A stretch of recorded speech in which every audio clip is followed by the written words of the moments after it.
Gentlemen. How are we doing? Yeah, doing all right. You're sure for that, right? Yeah, that's Hello. okay. I can't say I'm ecstatic or over the moon or over the sun, whatever. But you're all right. You need a little therapy, brother? What's going on, man? No. You Well, want Put us your to man come on the up? chair. Put your man on the chair. Lie down there, man. Let me talk to you. What You want us happened, to come man? up? You want us to come up? Yeah, no, all I'm right. all right. I'm okay. Just tired, man. Just It's a lot of different stuff. Well, all the football and things start back for you now, isn't it? So you, Well, clarify that. Not that I playing well, football. well, I think everyone knows this already. So, Fair enough. No clarifications needed. Yeah, exactly. absolutely. No. Hey, Sean, no clarification needed at all. There, Yeah, we you had an taking your early. son to football. Let's put it that way. We had an early game yesterday, 8:30 start, Right. and it was quite emotional from the Lord. sidelines. Yeah. Emotional. Oh boy, here All we right, They go. man. start. They Talk to your started. man there, man. Talk to your They man. started. They started to love down. Two The love other down. team. The other team scored He don't get a football. 2-0.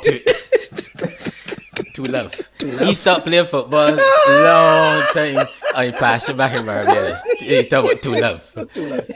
Anyway, They're down two carry goals on. to 0, and then they managed to come back and won. They won the game 3-2. Emotional roller coaster. Fair enough. Oh, So all right. My boy score any?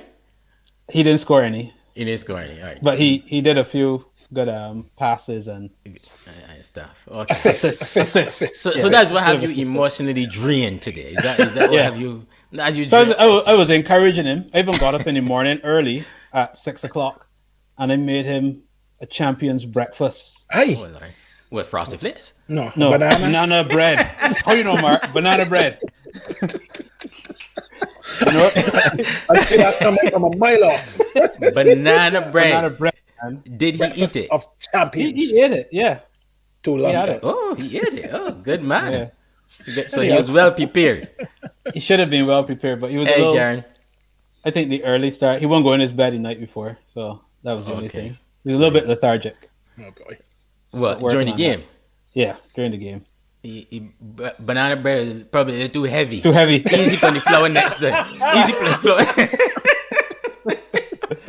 The thing is, Easy for the flour next time. Easy for the flour. I usually put in oats, but I didn't put in oats Pre-match this time. meal. You put oats in Banana banana bread. bread.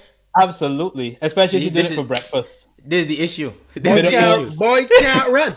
Boy can't get foot lift up, man. A bit of This oats. is the issue. It usually works. It usually works. But he has a good banana bread with that stodge Stop. in it, and a few oats on the top. Yeah. No. man. This is why my boy ain't score. Okay. Next time. Yeah. Yeah. Okay. I try just giving him some cereal and apples or something. All right, no worries. But look, I went into London today for the first time in over a year. Not today, sorry, Okay. Tuesday. I see ya. First time in over a year I hop You on didn't the get train. lost, nah? No, man, all masked up. You felt safe? Hardly any. Yeah, I guess so, because there was so few people on the train. I suppose I felt safe, but hardly anyone was in the city. You know, all that kind of stuff. So it was interesting. It was interesting. Wow. So just you, or you had more people decide to join you and to venture back? They had a few more people in the office as well, but Okay. predominantly it was just me. It was just me going in the office just to, a little early for her, Haisu, to see, let me see how this is going, because I got a feeling that those from the respective offices and what's not is going to be coming pretty soon of, let's get back into the office if we can. Time to get back. Kind of thing. Hey Milton. Yeah, I think that's gonna happen there. So I was just said, planning to let go me back. try it. I was planning to go back last week too, but I just didn't get that workout, man. So I'll try again. I'll try again this week. See what happens. These things happen.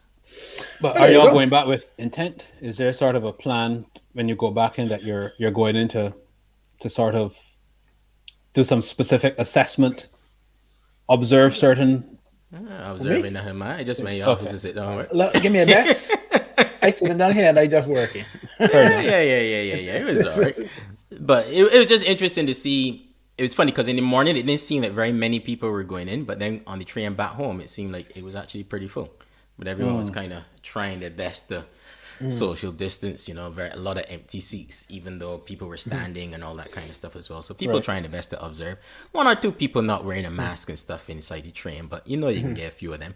Of course. So ain't nothing you could do there. But it was interesting, but it just felt weird it really hit me when I was on the train going in. Hang on, I haven't done this journey literally in over a year. Over Yeah. a year.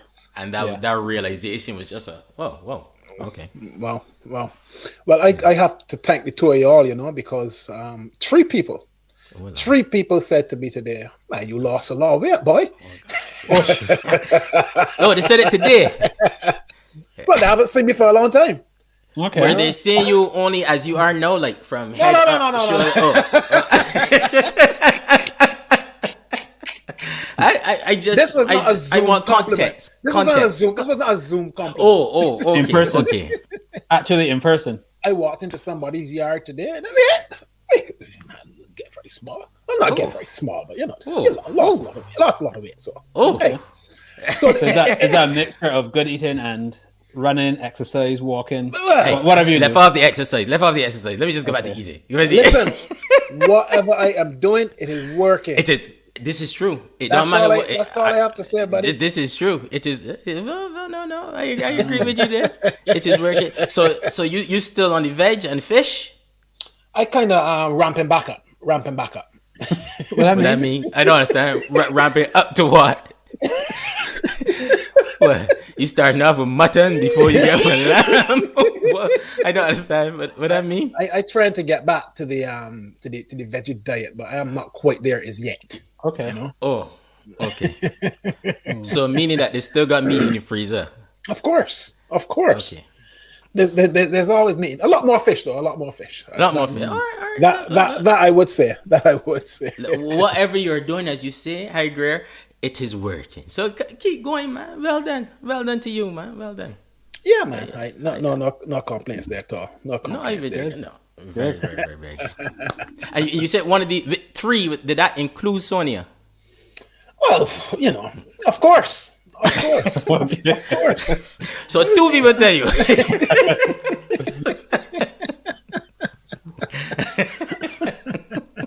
Man, you're right. No, I just getting a clear view, right? I just want the facts. I giving you the facts as they stand, man. Anyhow. Okay. Anyhow, look. Anyway.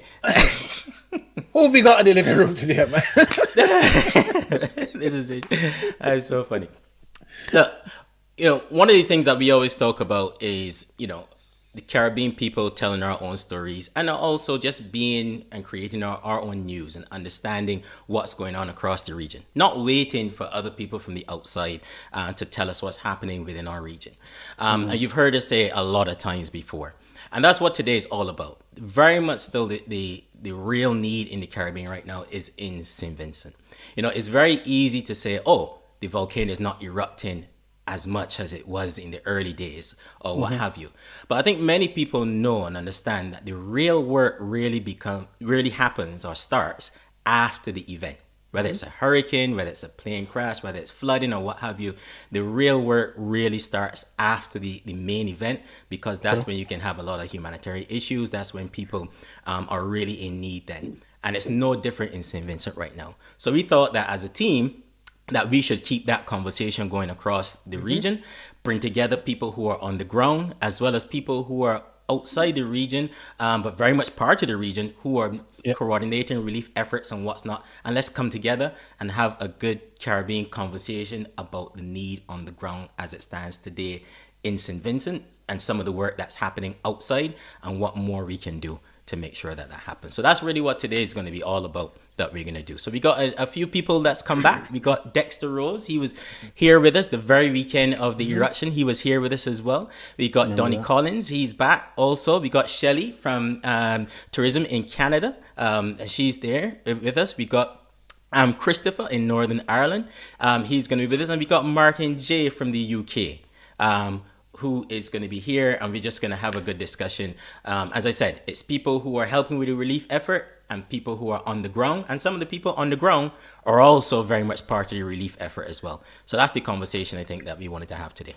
Yeah, tremendous. 2 weeks on, it's a good time to circle back and just keep this visible. This is our our story to carry, really, as Caribbean I people. think so, and I saw across social media and stuff, people were saying, oh, these stations aren't carrying this news or that news and what have you. And I gotta be honest, sometimes I go, so All right, so yeah, so- we're not there anymore. I gotta be honest, that's long Yeah. time ago. Every Yeah. country in the region has a news channel. You got social media, and we, the people of the Caribbean, Yeah. we know what's going on. Let's do what we need to do to make things happen. We don't gotta need own to it and wait. run it. Absolutely. It doesn't only become important when it makes BBC or NBC in America or something like that. It's important. any When we other- know it is, we carry it. We carry it. We carry it. So that's the attitude that we look at. All right. So let's bring in everybody. Martin, we got Tony. Full house today. Full house today. Go wide. Uncle, Full house. welcome back.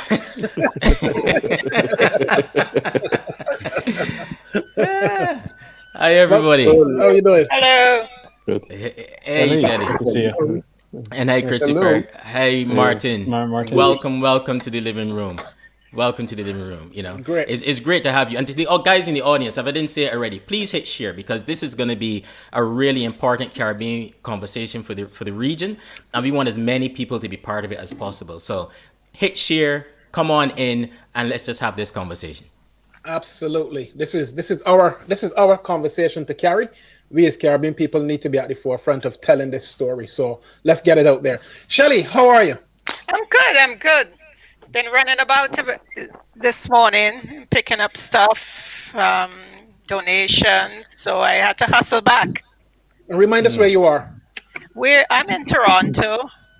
Actually, I live in Pickering, Ontario, just outside of Toronto. Okay. All right. Let's make sure we get your audio sorted there for a moment. Yeah, Yeah, I'm so hearing I- a little feedback. Bit of echo. Yeah, it's better now. You probably had your phone up there for a second, so once that's turned down, you're fine. Okay. Well, anyway, awesome. Welcome to the living room, and it's great. We're looking forward to hear what's happening. And Chris, to yourself there in Belfast, welcome as well. How are you? Yeah, good. And like I said, welcome and thank you for having me on the program here. Awesome. And how are things in Belfast, and how's the community? Those are separate issues, but I know. So you had some issues there the last few weeks. Yeah, there's obviously an issue with the UK leaving Brexit, and because yes. Northern Ireland borders on Ireland, and Ireland is still in the EU. There's still some things to work out with the UK government and trade and shipping and everything, exports, imports. Awesome. Excellent. Let's just go around the circle. Martin in London. Welcome, Martin. Good afternoon to yourself. Hello, good evening. Well, good evening to me. Oh, that's true. Yeah, Andre, I fully agreed with what you said with regards to, people being so concerned about major news channels not covering our news. We must learn to do things for ourselves. Absolutely. Tonight, That's my view. I'm very, very honored to be part, because I couldn't agree anymore. We need to do things. We need to carry our own news. Yeah, it's no less important because they don't carry it. It's our news. It's our issue. It's our thing to carry. So that's how we feel about it. Yeah, fantastic. Donnie, how are things on the ground? I'm good. I am picking up on the conversation. A few things are jumping out already. Yes, it is our story, and because it is no longer breaking news, it may not get told. So I'm loving the conversation that is going to happen again and keep the ball rolling.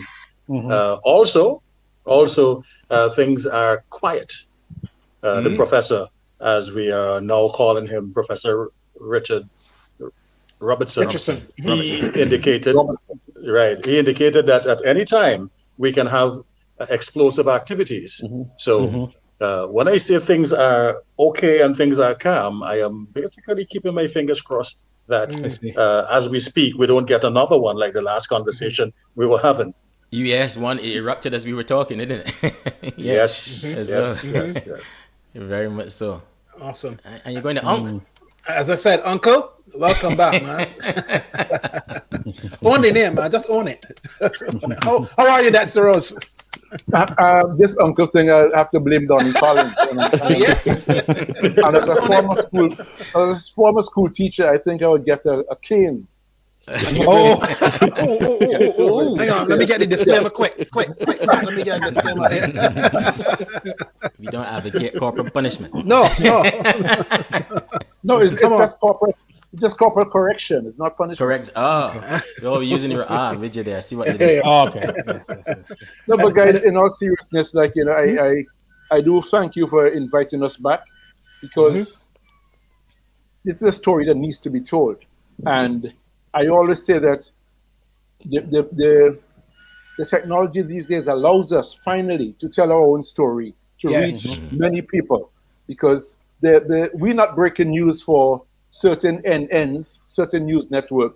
You know, they got breaking news every 15 minutes. I disagree with Donnie. This is breaking news. What's happening with the volcano? Because the information I believe we bring to the audiences listening today is for them breaking news.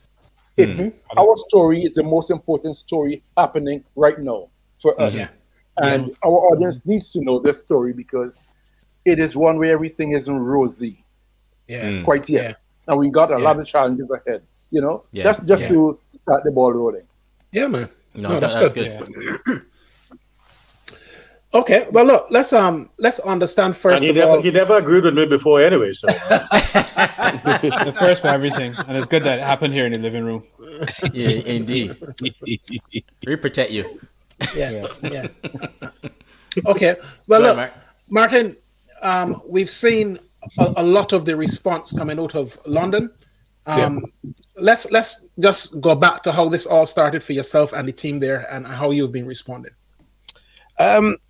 The Thursday, the 8th of April, when the evacuation notice was given, was when I called a friend of mine called Nally Pierre from Vinci Master Alliance, a well-respected Vinci in the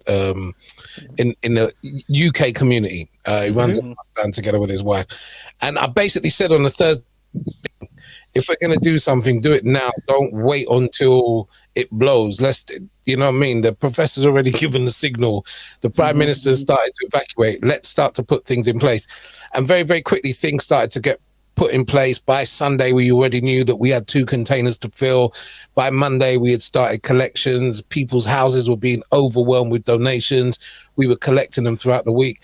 And even when I think back now, just to think that was just 2 weeks ago, it's mind-blowing, absolutely mind-blowing. The outpouring from the entire country, and not even just Caribbean, not only Vincentians, not Caribbean people, but people have just been so generous with what they've donated, their time. It's just been amazing. It's been a great feeling to see, as you can see, people have come from all over just to help us get this stuff on the way. I think that was the first thing that we needed to do. And we knew that sailing was going to take a little while, and then to calm down and start to reassess what else needs to be done. But getting those containers off was quite an important thing to do, and we were really happy about it. They've already nicknamed me the foreman, because I don't do anything. I just stand there and give orders. And I absolutely love that nickname. Is that you with the Dominican flag? It is, yeah. But and Donnie, I mean, obviously you're seeing on the ground firsthand, and I know you're very much involved in the shelters and stuff. What's your message? What's happening? What's really happening on the ground? And I know you told us to make sure we got to define announcer, newsman Donnie from heart on the ground Donnie. And I think really and truly everyone wants heart on the ground Donnie, so we get a real understanding of what's happening. Well, quickly, I'll give it a news piece. Currently, we are doing basically the big ticket items, where the government is spearheading all the relief efforts. All agencies are now working. They are tabulating. They're getting everything together. Sadly, we know how bureaucracy works. It takes a little time to get to everyone. So News-wise, on the ground, things are happening. The water supply is getting back there, probably around 90%. The higher elevations are still seeing some water shortages, but the water trucks are going in. The bottled waters are being distributed. So we are not quite yet out of the woods because the rainy season is almost upon us. And as soon as it begins to rain, the ash will begin to go into our water systems again. And we are going to be back to square one. But on the other hand, switching my caps around, humanitarian effort is picking up. I'm looking at the Vincentian spirit coming alive. Whatever the future brings, we will see. The good Lord will see us through, and it is happening. I saw something on Facebook this morning that says, "I am Nemo. We are Nemo," and we are now, perhaps for the first time, recognizing that everyone needs to get on board and everyone needs to work together, and it is beginning to happen.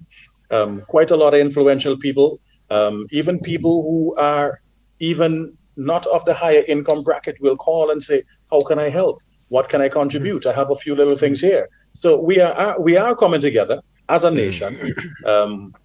We are way, way, way far from getting back to normal, but as a nation, we are banding together. So Donnie, how are volunteers being organized? I was chatting with Marla Nanton James, who was on 2 weeks ago as well, and she was planning to come on tonight, and then she said, well, she can't come on tonight because her relief shift has just changed, so she's going to be busy tonight. So that gave me the sense that there's really a well coordinated sort of volunteer effort around the nation. Is that the case? Well, it is happening. One thing I can tell you right now, there was a notice that went out to say public servants should return to work tomorrow. But there's a footnote that said, if you're actively in a shelter, you will not be expected to show up to work. So we are looking at people like teachers. The Ministry of Education is at the forefront of coordinating a lot of these volunteer work. Teachers are in there. Head teachers are being shelter managers. A lot of public servants are heavily involved in shelter management and volunteerism in the shelters. So I want to believe that the public service is going to be running on a skeleton staff tomorrow because quite a lot of the public servants are in the shelters right now as volunteers. Yeah, and just going back to you, Dexter, just paint the picture for us for the last 2 weeks for yourself since we last spoke. Well, I was sort of mirror what Donnie's been saying.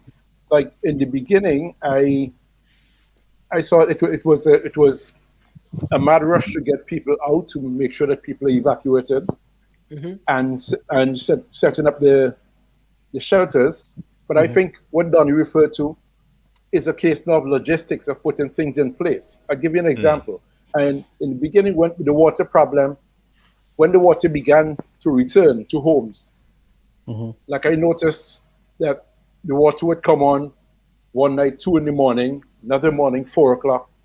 And as a communications person, I said, but they're not informing people. Yeah. That has changed. You see in our schedule, and that is seen. And this is the point I made in the last program, that while things were not perfect, the important thing is that things were being done. It wasn't as though things are falling away from the center and you're going to fall into chaos. What you saw is that the logistics are being put in place. I was on the wharf and I saw there was a ship. I went there with the Cuban ambassador invited me because the Venezuelan ship was coming and bringing in some supplies from Cuba and some doctors and stuff like that. And the ship had to wait for a couple hours. And members of the media were there waiting. But because there was another ship in its place, still offloading. So it's a question of logistics because it's not a perfect situation. It's not as though you had expected all these ships. And on the wharf, I mean, I've never seen more black tanks in my life. Water tanks, yes. Yeah, water tanks, because the water was the issue, and it gives some people the impression that you'd have too many tanks. But it's easy to form that impression if you're home like me and you got your water running again. Got it. Yeah. I passed a truck, a long bed truck, very long, and I've never seen more mattresses in my life. Now, one who wants to be critical can say, it's only now to bring in mattresses. But a lot of those things could not have been bought normally. It's a lot of aid you get, and you only get this aid when you're in an emergency. Yeah. And that's something people have to bear in mind, you know. And like I said, the logistics are working out. I went just this weekend. I saw a friend of mine invited me because they were doing a party for some children in one of the shelters, and I thought that was such an amazing thing, you know. When I went there, one of the leading pan players in the country, Ewa Roberts, he heads the leading steel band here. He was playing there, and that shocked me. But he said, look, Dexter, I've been going around doing this because there are different elements to trying to comfort the people in the shelter. Wow, that's fantastic. Yeah. No, that's really good. And Christopher, I'm just wondering, being away from home and seeing everything that's happening, how are you finding it? You know, how easily are you finding it to insert yourself into the conversation and to the humanitarian relief as well? And maybe you might want to start by letting people know, you know, what you do and who you are, just so people know for context as well. Okay, well, thank you so much. We're one of the overseas missions, so we're attached to the Ministry of Foreign Affairs. So any type of disaster management or anything disaster happens, tropical storm season, etc., it would be the high commissions of the embassies and the consulate generals that we would actually get our guidance and direction from the Ministry of Foreign Affairs. So obviously this has been something that's been, you know, on the cards for a while. So immediately when it happened, we would actually trigger the mechanisms and stuff that we would have in place. So we would all have a funding appeal that we would do through all our overseas missions. And that obviously goes directly to the accountant general back in St.Vincent and the Grenadines. But on the ground, we were obviously responsible for all the connections and networks that we would have to obviously set up meetings or bilateral meetings or looking for assistance and to get things back forward that way. That's really where the benefit of the overseas missions are. And then the second strand obviously is obviously engaging with our nationals, with the diaspora. That's really the most powerful because again, you see on the ground, it almost brings tears to your eyes how much it's brought everyone together. But, you know, you see people that are doing community kitchens, you know, trying to get those 3 square meals a day for everyone that's in the shelters, you know, doing everything that they can to come together and for this thing. I think what needs to be done, and like I said, why I like this platform is that, you know, a lot of times, you know, if you're looking for news channels to carry things, they'll do something, but they're moving on to the next story. This is a story, I think, what people need to realize. And if I could just have a minute here just to frame this. This is obviously off the backbone is that, you know, we're obviously in the Caribbean, we're faced with tropical storms every year. St. Vincent and the Grenadines still has not fully recovered from Hurricane Thomas. Then on top of that, then we have obviously one of the biggest natural disasters with it's a fluid situation. We can plan for the foreseeable that there's going to be activity. There's already been 32 explosions. You know, just because it's quieted down a bit, it doesn't mean that it can't actually go at any moment. So, you know, I kind of, you know, I asked the nationals, and when I talk to everyone, is to kind of break this down into 2 strands. The first stage here is we're actually only in the humanitarian stage. It's making sure that people are safe. They have, you know, basic needs, you know, that people, and then again, we're doing this amidst the COVID pandemic.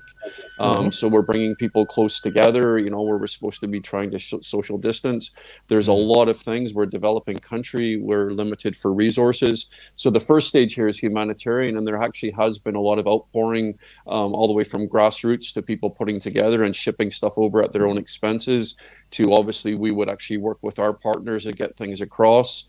And then the second stage is obviously when we can get the green light to go ahead and do a proper impact assessment and to look at everything. There's going to be a post-recovery. But again, within 6 weeks, we start tropical storm season again. So, you know, it's just to frame it into that context with things. And again, we've had a tremendous outpouring. And like I said, the phones are ringing off the hook. People trying to ask what they can do, everything else. What we're kind of guided and what's happening is that all these actual efforts help. But again, it's the logistics and getting things going. For example, I would have a lot of nationals, for example, that would want to bring water to us. And the difficulty with that is that, a monetary donation, we can get things on the ground immediately. We can get it logistically supported. Obviously, if someone gives you water, I guess it depends on how much. If you have container loads of things, that's a different story. But if you're trying to ship that or move that, if you're trying to donate even a small amount, say £5 from thousands of people, it's quite a large fund. Yeah. But when you're actually talking about, say, getting £5 in a case of water, it could cost you 10 to 15 times to ship that accordingly. So, giving a £5 donation could actually go on to the ground. And again, if people do not feel comfortable or, regardless, this isn't something that's going to specific families and going whatever else, it's going to a general fund to help the most vulnerable. This isn't a political football. It's not to be envisioned that way at all. But with regards to these two things is that, that's the way I see it, is that, we're going to be in this humanitarian stage for a while. And then, like I said, the big thing is that, we're talking about our tourism, our agriculture. Those are our two main earners. We're talking, 50% of our GDP is really gone. This is going to be something that's going to impact us for the foreseeable future. No, that's true. And Shelley, I want to bring you in there because, Christopher is talking about GDP and the impact it's going to be. And I know you're in tourism, but even before we get to that, how are things being organized in Canada to bring the diaspora together to really help that relief effort? Well, to say the least, we are in awe of what has been happening here in Toronto. The Consul General here, Mr. Fitzgerald Huggins, is the one responsible for overall coordinating things.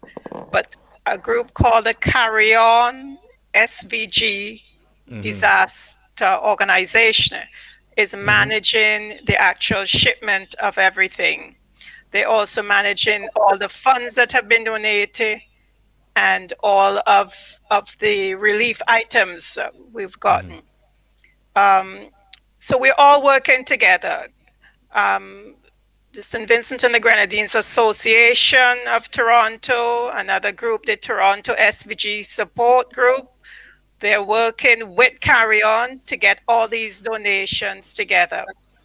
What I will say is what everybody else is saying is that everybody from all walks of life, from all different countries, just about everybody is contributing to the fund.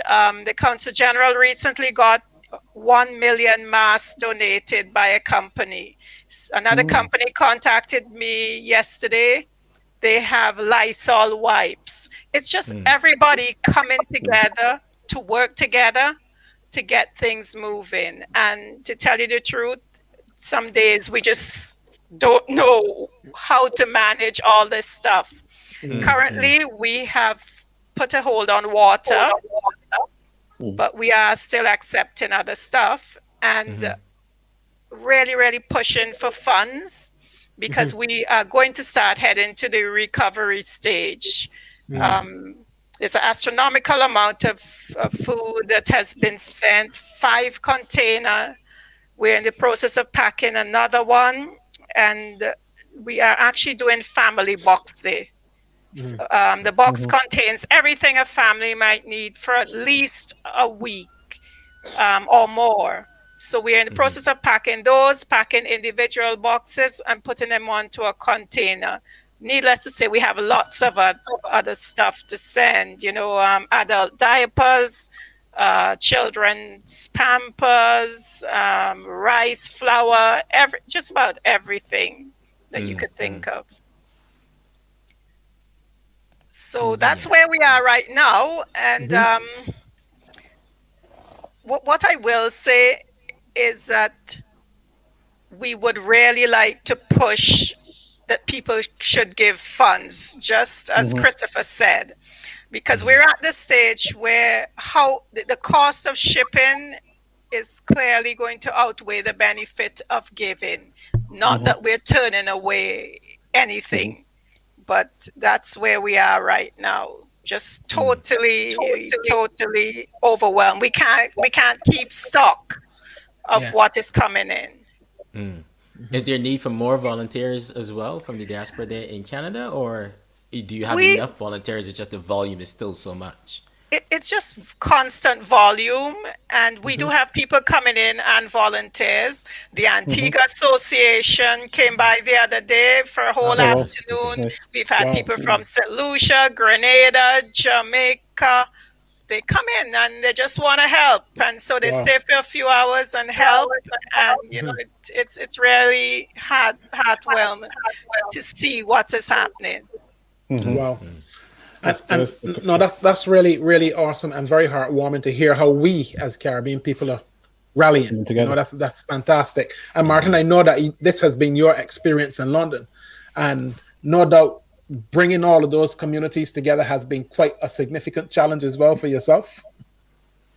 I don't know if bringing them together was a challenge. I think, like Shelley says, the amount of stuff that we're given at the moment, we're packing our 4th container at the moment, and I know after that we can't send anymore. You know, the Prime Minister's already said, look, our ports are overwhelmed. So we're taking a responsible attitude and saying, look, guys, stop sending for a minute, just pause.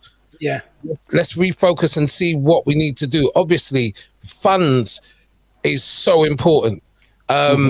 And on that note, I would, if I'm allowed to, I would love to find out from Donny what he's doing on the ground at the moment. I know, just give us an example of what you do, what a day is like for you at the moment. Yeah, that's no problem at all. It's a conversation. Go ahead, Donny. You're on mute. Don. You're on mute, Donny. Yeah. Well, I didn't do that. It's probably the Bajan dude did that, but Here we go. Here we go. I was waiting to see how long that before that started. Don't make no trouble in here. It's not me. So today, Sunday, I'm up before 5. I am planning breakfast for 2 shelters, and my numbers are now getting closer to 40 between these 2 shelters. So we're preparing breakfast for them. So that's how my day normally starts, getting breakfast ready.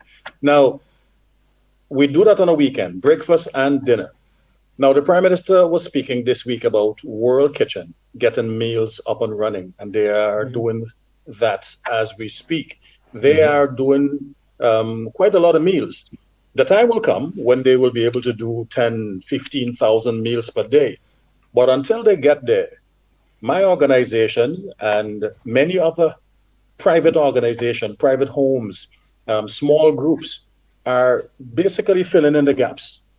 Where meals are not being provided, we can find out if it is dinner or if it is breakfast, snacks, or whether it's a birthday party for a little kid, or whether it is fruits for a child. Yeah. She turned 7 in the tent, in the shelter, away from home, away from family, and we had to do something to make her feel special. So we pulled together some funds and we got that done. So week after week, day after day, we do stuff like that. So on a daily basis, the eggs, the sausage, the cheese, these are not stuff that can come in a container. These are stuff that have to be constantly being bought daily in the supermarkets. So we have to do this stuff fresh. And I will say to my group, if it is not good enough for us, I'm not giving it to these people. Come on. Because if I was in that situation, I would want them to at least give me something healthy, something wholesome, something nutritious. And that's what we try. That's what we try to do. So we make fresh meals. We don't try to get anything that is packaged or anything that is over the counter. We try to do it fresh, right in my kitchen, right in my home. So I am preparing it with love, just like I prepare for my own family. And that's what we do every day. Yeah, that's what we do every day. So I'm very curious about this, Donny. So how massive is your organization to do all of the sort of fact finding? What's the need to do the communications, to do the fundraising, to do the preparation, to do the distribution, to do the collection if there's a need to do collection? How large is the force that you have there? Well, we have a 15-man strong organization. We are fairly young. We've been doing humanitarian work since 2013. And one of the things that we do is we go dormant when there's no disaster, when there's no activity, when there's no event, we go dormant. So we do not overexert ourselves. So during that time, we find whatever little things to do. Perhaps at one time we found a fridge to fill a need for a local clinic. We found some fans. We found books for a library. We found transportation for a few children. So we do little things in between major events. But whenever there's a major event, we activate fully and we get our transportation guy on board. We get our liaison officer to get cracking. So he liaison within the major agencies like VINLEC, CWSA, NEMO, radio stations and such. I do a lot of the PR work because that's what I do for a living. That's your thing. I talk a lot, so I grab that role. Fundraising, we have quite a few benefactors, people who have trusted us over the years. So they know when we call, it's because there's an event. And many times when we call, they say, we were waiting for you to call. So we get some funds, we get some donations, we get clothes, we get food. There are a few families who will say to us, I want to give you guys a break today.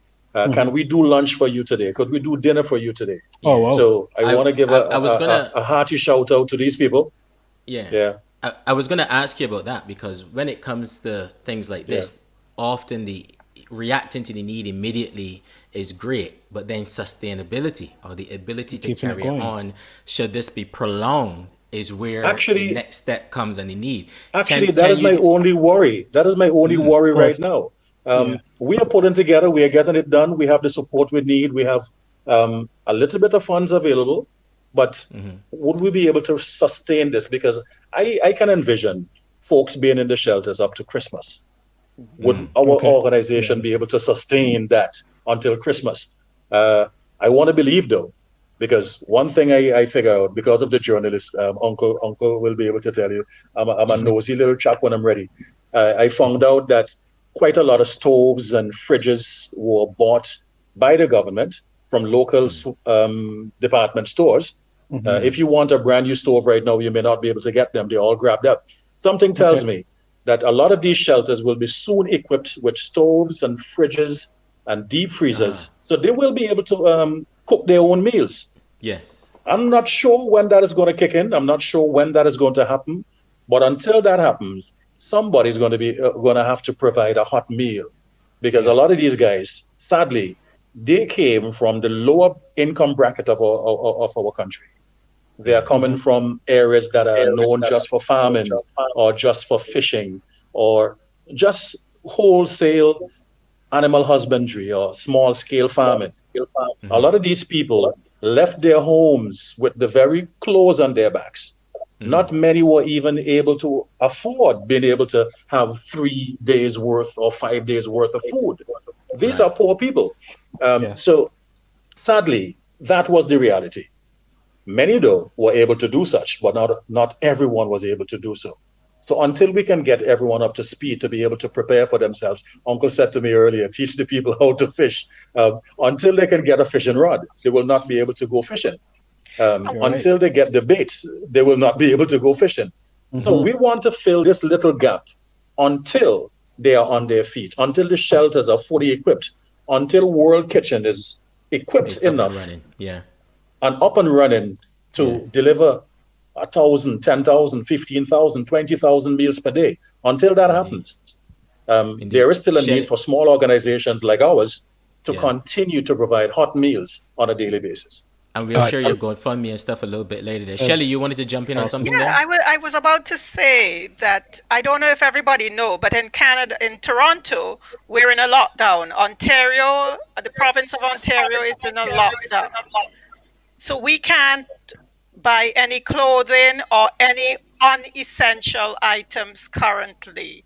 So people are going on Amazon and buying new items. And I wanted to jump in and say that because when Donnie spoke about clothing, it's really difficult buying any piece of clothing right now in in Ontario.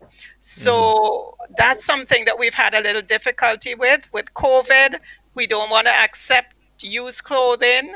So it's amazing that people are going on Amazon and all sorts of online stores to buy this sort of stuff to send.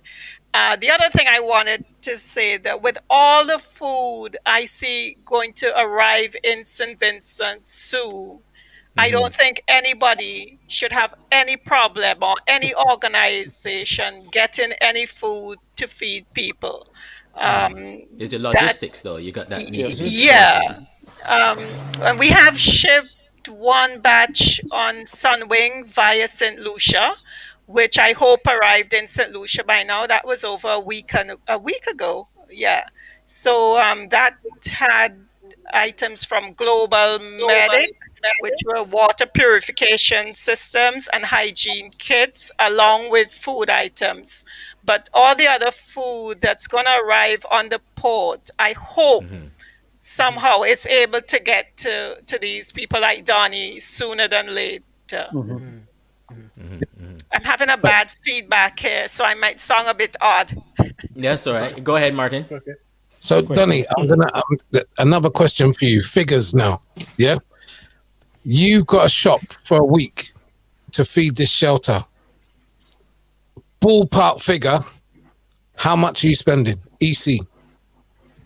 Well, right now, with numbers heading close to 40, we are spending close to 250 EC per day. Wow. Per day. Okay. Yeah. 250 a day. Wow. Yeah, per day. Hold And on, are I'm you gonna- getting enough coming in to cover that? Is it slowing down? We're getting it done. One of the amazing thing is, though, we had some funds of our own, and I started the initiative before we could kickstart our own funding from our group, because we will take a few to pull some here, pull some there, get some people up and running, get money together. I say, if we do that, it will be 3 days before we get cracking. So I pulled some funds directly out of my own and I got the thing started. That's how I realized it was actually $200-something per day. Because you were missing it. Yeah. Wow. It came from me, so I noticed instantly, like, oh wow. But as we begin to pile stuff up and begin to shop a little smarter and buy a little better, the number will vary from day to day. But all in all, it is money spent. Right now, I can safely say we can feed these people for perhaps 2 more weeks if we get no more money at this stage. After 2 weeks, we will have to start worrying. Okay, that's good to know. Okay. Yes, that's. Let me jump in for the UK crew here. What Donnie's just said to you, is he needs to spend £470 UK pounds in a week. Now, the kind of questions that I'm getting is, Martin, how can I help these people tomorrow? Yes. Now that we've done, now that we put the stuff on the container, we know that it's going to take 3 weeks to get there. We know that it's got to go, it may spend another week on the port. We know that it's going to take a little while to get there. How can I start to help people tomorrow? And Donnie, I'm going to put my hand on my heart and say this to you. I will get you a week's worth of shopping by next week. Awesome. Well, excellent. I can put my hand on my heart and say to you, Thank you. and I did some research on you, and I got the thumbs up, which is what I'm going to do. He's all right. He's all right. Donnie, you're all right. You passed the test. You got clearance. All right. So Thank you. I will guarantee you that from the UK, we will get you a week's worth of shopping. Yeah, and it might be a good point as well, just to speak to this as well, Donnie. Yeah. Oh, our little GoFundMe project. We want to make it big. Yeah, one of our benefactors came to me. He said, we can only do so much locally because finances will be strained locally. He said there are many people out there who may be willing to send even $20, $50. We have to set up somehow to get a little GoFundMe. Now, at first, I was skeptical because I heard the Prime Minister say, it is going to be a situation where GoFundMes will be popping up overnight. and some of these people are just scoundrels, and yes, indeed, to put it nicely. And I didn't want to go now and put up a GoFundMe right after he said that to go and ask people to say, I have one now. And they were going, hey, the PM just said, be careful and be wary about stuff like that. Indeed. So, indeed. Well, guys in the UK, Martin just vouched for Donny. We're going to vouch for Donny. So if you're in the UK, in Canada, wherever you're watching, we vouch for Donny. So at the very end, we're going to put that up again, and we're going to put it in the comments. Absolutely. And that's definitely some place that you can donate to. Can I just make a point about GoFundMe? Yeah. Yeah, go ahead. I'm a bit of a hustler, so GoFundMe from a national point of view makes a huge amount of sense. Yeah, but the fees that GoFundMe take are unreal. So for a conversation, what if one benefactor reach out to me and you say, "Is there any other way that I can get you some money?" Because GoFundMe wants 12%, and I would rather all of my money go to the folks. And I couldn't argue with that. Just to bring in Chris here for a sec, Martin, just a second. So, Christopher, are there anything set up like that you, through the commission, set up that folks can go through as well? We're a separate mission, obviously, but we're attached, obviously, to our High Commission in London. So there's actually through SVG Friendship UK and the High Commission, they have a GoFundMe, but with regards to the stance on funding is that all the overseas missions, because we represent, and we're attached to the Department of Foreign Affairs, we have the authority to actually set up these funds. I think what they were actually worried about, and especially the PM, is again setting up GoFundMe and having a whole bunch of people. Obviously there's a lot of fraud and stuff that goes out there. True. And it's hard to validate what's actually going on. So even the SVG High Commission, I think their fund, I think it's getting close to £250,000, which is an amazing actually amount of effort that everyone's put in. They have the authority to do that. And that's the only thing that I would be very careful about, is that, there just seems to be all these GoFundMe set up. And again, we have no way to validate, is that money and in fact actually going to St.Vincent, is it going to on the ground, versus, when you're using actually the government, we have a complete audit trail. Every penny that you actually donate, there's a complete traceability. We're civil servants, we're responsible for the auditing of that, and that actually all gets sent into a general fund. And that's one thing that, people were saying, is that, with these, it's a government fund, the PM can direct how it goes. That's complete nonsense. This is going into an actual central holding fund, and actually NEMO is the agency, and we have a lot of NGOs that are all affiliated with that. And I think we're at the stage now, because we had a Zoom conference there with the Minister of Foreign Affairs. Everyone's actually quite linked up now. We were having problems in the beginning, and we still are. If people are sending items, say, for example, not only is there that time delay, but a lot of the things actually are not being labeled appropriately. So, for example, if there's certain items and things that if we wouldn't have known in advance, it could be sent to a different port and it would be able to get on the ground a lot quicker. So logistics are not just about actually people sending individual items and trying to link this all up, but it's making sure that it's actually getting out, and it's getting out in a timely fashion, because we're already going to have a delay with shipping. We're already going to have a delay with clearance at the ports. But if we can actually, circumvent and have things. So I ask anything that's being sent, if people can label it appropriately, and to copy everyone in. Copy everyone in. If you're going to send stuff, even as a private thing, copy NEMO into it. At least people will actually know what's actually on that manifesto. And with regards to that, but again, that's the only thing. And again, I'm not trying to discourage anyone, but that was one of the things. And again, when you're setting up all these funds and stuff for things, it kind of complicates the issue, because if you have no way to validate who's actually setting up the fund or where it's going, it is actually being done in a country's name, and that's where obviously then the government obviously would have a say on this. And I can bet your life, if anything goes wrong, that's when the international media will come in. Oh yes, breaking news. So if I could have one more thing to say, is that obviously this week is that we obviously look for international partners, so we would have a lot to do with that, with all the missions. There's obviously a lot of work done. Even a consulate general in Canada, just like ourselves, a consulate general here. There's a lot of work that's being done behind the scenes to get international assistance and ongoing. We launched. You probably saw there last year, and if people want to look it up, it's It's actually a very good, useful document that would give you a good briefing on the different pillars. But the UN, basically, there was a launched appeal last week with the UN and obviously our Prime Minister, and that actually has the framework for both pillars, for humanitarian and for post-recovery. But again, the fund, even though it looks like quite a bit, this is a fluid situation. If this volcano keeps going, and people are talking, could be months. It's a fluid situation until we can actually get this dormant and have inactivity and it's safe to go in. We can't do any post-recovery whatsoever. They're estimating right now, we're talking into the hundreds of millions of pounds that this whole thing is going to take.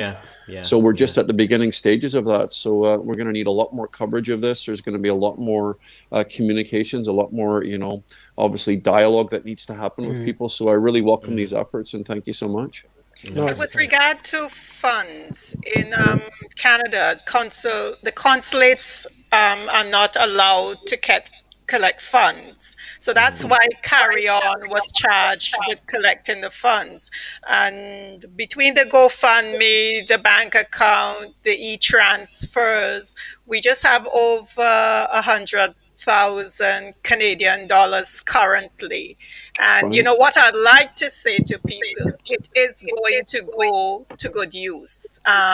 We're waiting on the recovery right now, because we have so much food, toiletries, and personal item that we really want to just wait and see what is best to put this money to. So I want to assure people that whatever money they give is going to the right source. And the other thing I wanted to mention, that we had 5 containers sent to date, and those were all done complimentary by KLC Freight Lines out of Toronto, and that's an astronomical contribution. And I want to big up KLC right now. Big them up. I agree. Big them up. I didn't know we were allowed to plug. I didn't know we were allowed to plug. If I'd known that, I would have. It's all right. It's just saying all those people who are contributing and helping, and there's so many, as well. and many that probably wouldn't be named, So even that's an interesting point, because Martin, you guys sent down a few things as well. How are you covering that shipping cost?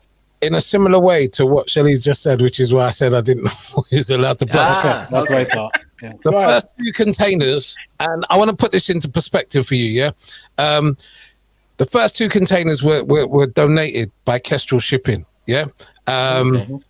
and when I went down to the yard, and the love and support that I got from English people that, because it wasn't covered on the news, knew nothing about what was going on. They got into work one morning and was told, listen up, guys, we're going to have about 6 vans and a few Caribbean guys are going to come and offload. And I want you to give them as much support as you can. And that was the conversation that was had.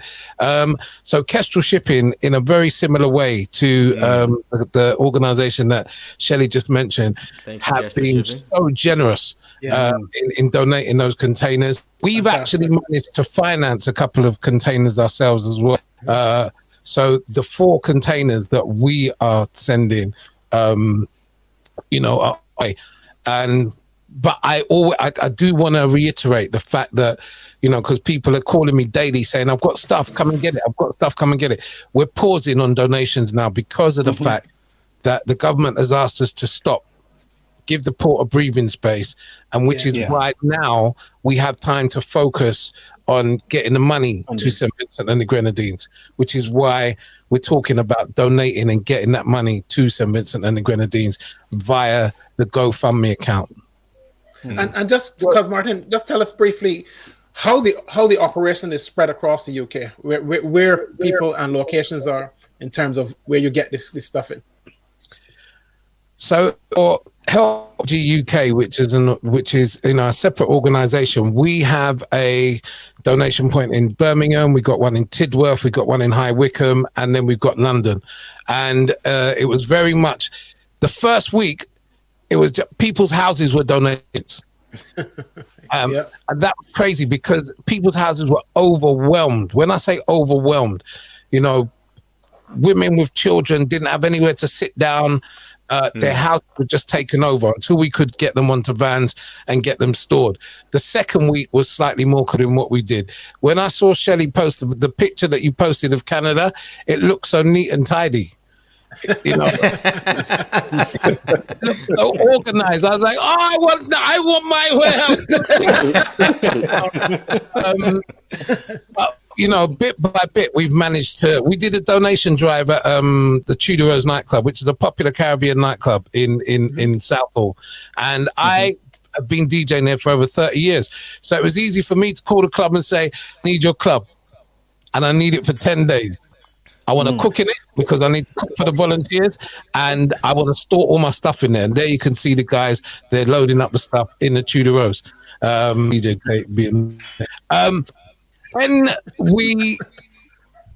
Tomorrow, I will offload all of the stuff that's in Tudor Rose onto 4 vans, and they will head to the warehouse, and then they'll get put on the container, and they'll be on their way to St. Vincent. And in terms of physical donations, that will be us for a little while. Oh, wow. You know, now is the time for us to just concentrate on getting money. I think it's very important that you listen when you get given a directive. You know, I agree. Yeah. And Dexter. Yeah, but I want. Go ahead. Sorry. No, I was gonna ask you because you're on the ground as well. We talk a lot about donations, and I know you're on the ground. You've been going into shelters. Just in general, how are people doing? Yeah. Well-being.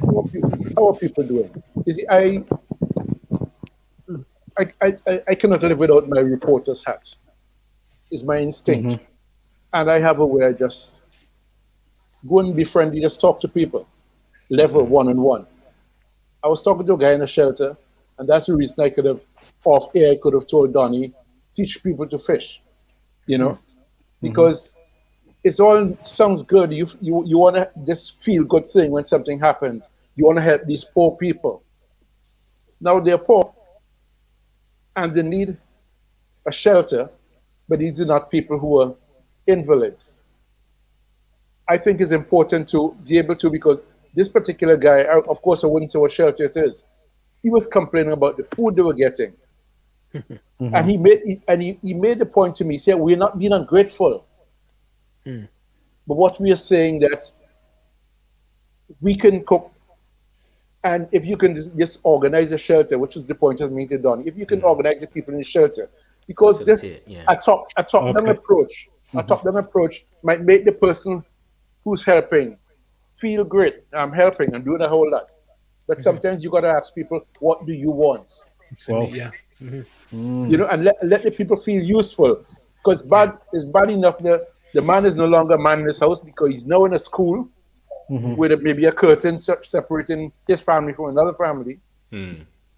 So to have this man just have to sit down and wait until somebody brings him food. You know, involve them. It's not going to be easy. You can't just throw people out because human beings, before you know each other closely, you have arguments. But that's okay. That's going to settle because people know why they're in the shelters. And I think I should mention from the total amount of persons evacuated, a great part of that actually were housed in private homes. And that's a very, very important thing. People.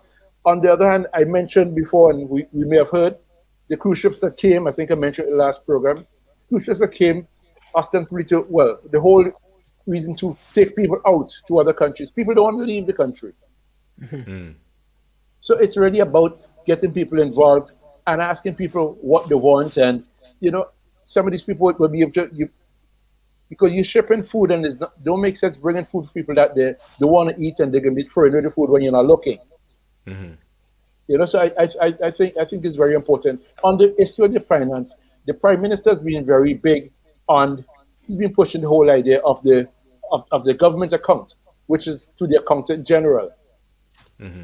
Of course, there are a lot of voices on social media spreading distrust of the whole thing. Yes. But in every country, you must have order, and there is the government. And you sending money to the Accountant General. That's why when I heard about these, I saw a friend of mine posted a while ago there on the Facebook chat that there's so many GoFund appeals out there. And I don't want to say it has happened, but it's very easy for it to happen. Someone else posted that with the feedback, their Facebook comments, somebody is surprised that GoFundMe, somebody else is making money off of it. Because people get the idea of something that when it's GoFundMe, somebody just sending money. That's why the Prime Minister, I'm not his press secretary by any means, but he's been making a point. I heard him this week saying, look, if you want to send it directly to the person, and that's the reason you've seen Western Union. You've been increasing Western Union, but you can be putting extra outlets. Yeah. Because the first couple of days, I mean, the lines were horrid. The lines were astronomical. I mean, the lines stretching all down the main city. So they put in extra because there's some persons who feel better. You want to make sure they get to the relatives. So you send it directly to the relatives, and that's okay. Because it's going to fulfill what I'm talking about, where the people can feel the freedom. And I'm glad Donnie mentioned the stoves going into the shelters. Because you must sooner rather than later get to a situation where people can feel that they're independent. Because, like Donnie said, I think correctly too, persons might just be there for a long time. Yeah. For a long time. Yeah. And if I may say something here. When Martin was speaking about the orderly, it's actually a church that we have now. You should have been at the warehouse when when things were chaotic. We had to move. The man had an ordinary business to conduct. We could not continue there. So Pastor Campbell at the Morning Star Christian Fellowship allowed us, because with COVID, all banquet halls are closed now. So at least it was open. COVID played a positive point in that case, and we were able to use it. And back at the warehouse too, you're crowded. It's COVID. Everybody's in a mask, and you're trying to do what you have to do. There were days you went home and you woke up the next morning and you said, geez, I don't feel well. I wonder if I'm sick. And, all those things came into play. So now we're a little more orderly, and, we're at the church. There's another collection, 2 more collection centers. So they bring all the stuff to the church. We're able to sort properly, pack, box, and get ready to ship. So that's where we are. In that nice, neat situation. Okay. Michelle, you mentioned COVID there just now, and that's a point I wanted to touch on as well, because all this is happening while you're still dealing with still COVID. Have COVID. Yeah. And one of the things that I recall just before the eruption was the Prime Minister, really trying to encourage people to get vaccinated, because it seemed as if there was a bit of hesitancy there. And I know he was speaking about spoilage, and obviously the vaccines have a shelf life and what's not. With all this happening now, with the shelters and presumably quite a number of people not vaccinated, we are in the midst of COVID. Has there been an issue? Has there been any issue? Any spikes, anything like that has been happening? That's for Donnie. I can take the news. Well, and then of course, how have we been able to cope with that?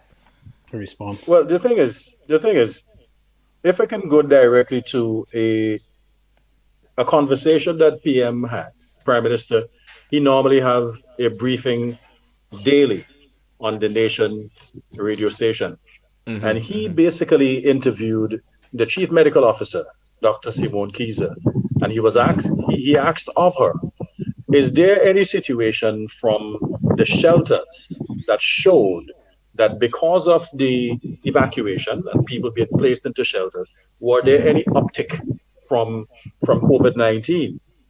And so far, the reports are showing that generally wasn't the case. The protocols are very much still in place in some of the shelters that I've visited. I kept my mask on. The folks are well distanced, because in schools you were able to create that sort of distance. The shelters of which I've adopted, there is sensible distance in there. So I want to believe the protocols that were put in place allowed for folks not to have this spike in infections that folks may have anticipated. Maybe it's still too early to tell. We can knock on wood in that regard and hope that it stays that way. But so far, so good, I suppose. But And Donnie, think I think this ash may be the solution to COVID, you know. I think Shirley, we have please. something there. Tell me. I want to hear this. Uh-oh. Well, here comes a different Break it down for us, situation. Shelley. Now this is breaking news. Donnie, I never knew you were The first thing I heard was our Vinci Strong Rum was the antidote for COVID. Oh, Now I'm hearing the ash seems to play a strong role also.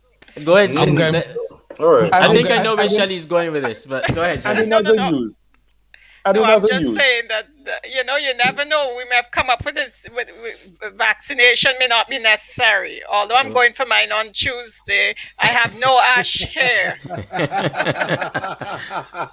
guys, on that, if I may, guys. Go ahead, on Dexter. on that, on a serious note now, I am just positive. I'm no doctor, but I'm thinking one of the things is that the people have been evacuated and the communities are going in particular places. Before that, we didn't have a whole lot of COVID to begin with. And we had achieved something which had surprised me.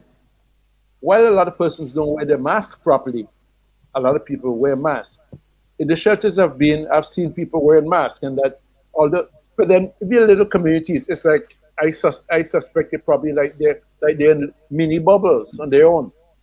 Because had we had a situation where you had a mass, you know, because even the days before, you get on the major news every morning, you get a report from the Ministry of Health in terms of how many cases tested and how many Yes. popping up, and we really were having like 3, 4, 1, you know, every day. So that doesn't really surprise me unless something really happens, unless something drastic really happens.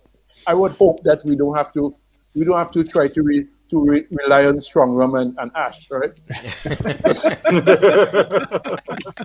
You're definitely right, Dexter. Uncle Dexter, sorry. You're definitely right, because one of the things that I noticed is that the layout of shelters basically took persons from one community and kept them together and placed them in one shelter. So there was not a lot of dispersed people running in different directions that can basically spread if there was a chance of spreading. What we may need to pay attention to more, now that you guys have put it into the back of my mind, is what may happen to those private homes that may not be so scrutinized, as they are now in different locales, different areas, and we may not be able to see where the spread may come from. What's going on? Point. Yeah, Good point. yeah, absolutely. Yes, and if I may to follow up on that, because what's going to happen in a private home? People tend to relax in a home. Of You're in course. your house, and why should I wear a mask? Because I'm home, and it's my cousins, you know, it's my auntie family, but the auntie family come from a different community and might just be bringing a bug. But thinking positively, going back to what I said, I think, and I keep my fingers crossed that it's probably because we didn't have a lot of COVID in the first place. You know, as long as people continue to sanitize, and that, you know, I hope we should be okay. And with Canada suspended flights to the Caribbean at the moment, granted, we're not sending any down there for you because our numbers here are rising. Barbados and Jamaica may have one flight a week in May, starting in May. But St. Vincent and some of the other islands, no flights for quite a while. So you can't blame us. We're not sending anything. And all we're sending is good love and food and some real nice stuff. Nothing else. But on the tourism side, 2020 was supposed to be a bumper year for tourism in St. Vincent and the Grenadines. That was uprooted with COVID, and this year seems to be trying to follow that same trend. We are resilient. We are confident that we are going to come back strong. And with all the exposure that the volcano has given us, it makes our job a little easier. Everybody knows where we are. Everybody knows that there's something nice there. There's some really good people like Donnie and Uncle. And we're really looking forward to, to sending people back this winter. We're hoping. So we will help with the cleanup of St. Vincent and the Grenadines. And we're going to send those people back soon. As you know, out to the UK, we were supposed to have flights in June. So Martin, Mark, let's hope so. I just want to follow up. Christopher, I wonder if you wanted to add to that point as well. Again, like I said, we were to have our inaugural flight on Virgin. It's taken a long time to arrange this, and from Heathrow direct in June. So again, fingers crossed. The UK is just starting to open up, as you guys know, from these restrictions. And like I said, time will tell. It's an evolving situation. The UK is actually in a very different place. I think it's the second most vaccinated country now in the world. So we have a tremendous amount of people. I've been vaccinated. I've had both mine done for some time. But again, it's a choice. No one's forced to get it. But again, it is one of the ways that it's been shown to actually the numbers have decreased here quite a bit, and we have all these different varieties and strains. So it is something, and it's another matter of discussion there. So. What's most interesting actually is that out of all the people in St. Vincent, I think there's only just over 600 people that have registered their interest in actually leaving the country. So it actually shows the resilience of our people. I think some of those people are happy to go to our neighboring OECS countries, but to visit maybe family and friends. But no, I think there's a lot of solidarity here amongst our people. And as the Prime Minister has said, we have a big, strong resilience here, and we'll build. We'll be better. We'll be stronger. And again, everyone wants to get torn into this. Indeed. Exactly. I saw Jennifer Houston was asking the question there if there was a lot of evacuations to other islands as well, either OCS or otherwise. I know Jennifer has a big house in Grenada. She wants to take in people, but Jennifer, people here don't want to leave. As a matter of fact, what's been happening is that you've been finding people daily. And you see the reports, the media reports of it. People have been going back to their homes while they're staying in the shelters. People have been traveling back to the homes to clean the house roofs and that kind of thing, because what they don't want to have a situation where the ash builds up too much and then your roof cave in. So people, although they recognize it's dangerous there, they listen to the morning reports where Professor Robertson speaks to the Prime Minister to know the state of play. And they take their chances. Well, it's not reckless chances. And they would go back to the homes because people are preparing to go back home, because it's an issue which I have been very vocal in, because I mean, like, I look at the history and I say that, look, the most of the people who have had to be evacuated, the descendants of the Kalinago Garifuna people, are living in the worst part of the country. I know they've become accustomed living there. They feel comfortable. They want to go back to the communities, But going forward, when you hear some of us who don't live there saying, "Look, these people should be relocated," people are saying, "No, we're preparing to go back home." Home is like that. People want to go back to their homes, and they don't want to go anywhere. They want to jump in any cruise ship because they're not sure when they would come back or if they would come back. True. But how is the south of the country really coping under that strain? Because obviously now everyone has come down into the south. So how is it coping infrastructurally and what's not with all that? Okay, I could jump in there. Yeah, jump in, Donnie. Yeah. I really wanted to make a different point, so I'll get back to that in a minute. But maybe Dexter too can also support me on this one, because one of the things that Michelle Forbes, that's the director of NEMO, said before evacuation orders were even given is that infrastructure in the green zone will be affected. So we all will be affected. And one of the infrastructure that was heavily affected was water. And the other one that I'm noticing being affected is healthcare.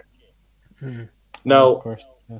folks who do not access healthcare on a regular may not notice, but there's also those who are diabetic, those who are kidney patients, those who are cancer patients, those who may be suffering from other issues. The list is quite long.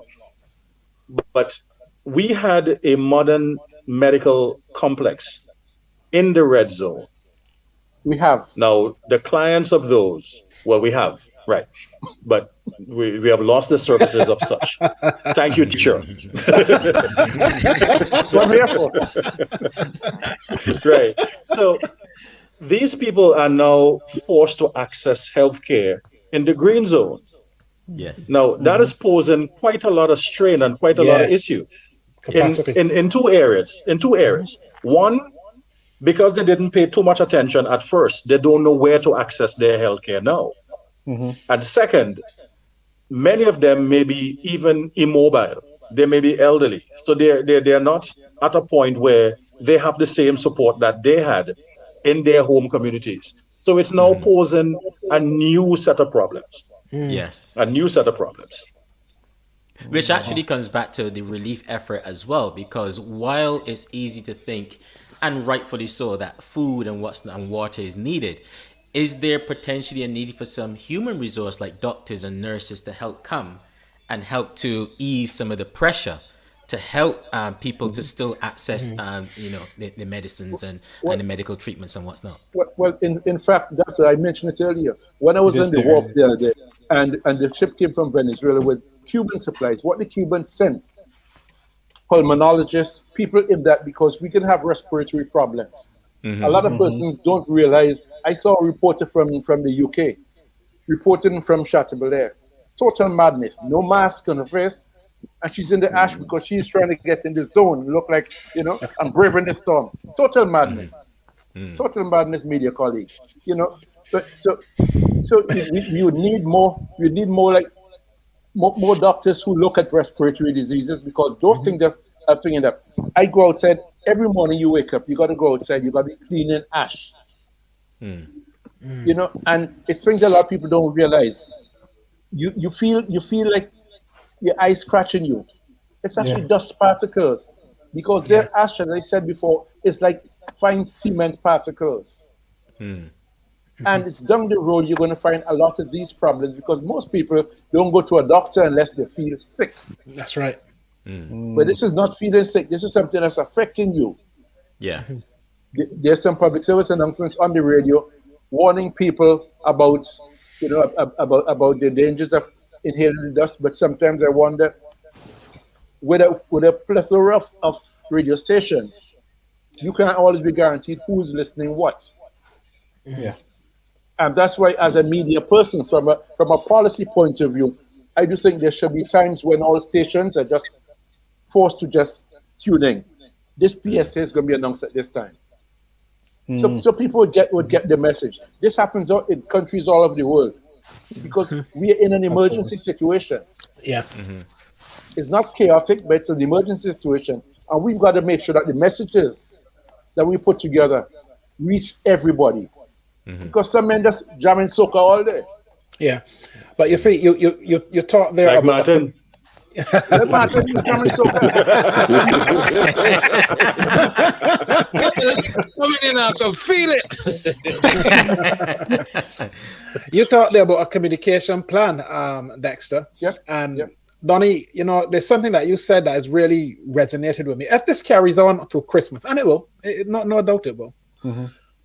What do we need to do now to make sure that we're putting in place the right plan for people's well-being if they're going to be spending Christmas potentially in shelters? What needs to happen now? Because we can't wait till September. You perhaps have read my mind, because before I address that issue that you asked me of, that was the point I wanted to make right after Dexter. Now, one of the things we have been called upon right now to do as a small group is to meet some short-term medical needs. Like some folks are calling for eye drops. Some folks are asking for dental issues, dental care. some folks are saying, well, I need my regular checkup. I need my insulin. So these needs, with these people not recognizing where to access them, how to access them, we need to have a long-term plan as to how we meet those basic needs. One of the things that I proposed on my radio program on WFM, is it? I said perhaps it is time to reactivate something that we already know of. The Rotary Club in St. Vincent and the Grenadines, they have a village doctor program. They go into rural communities and they offer eye care, dental care, basic health care needs to the underprivileged. They perhaps do it once or twice per year.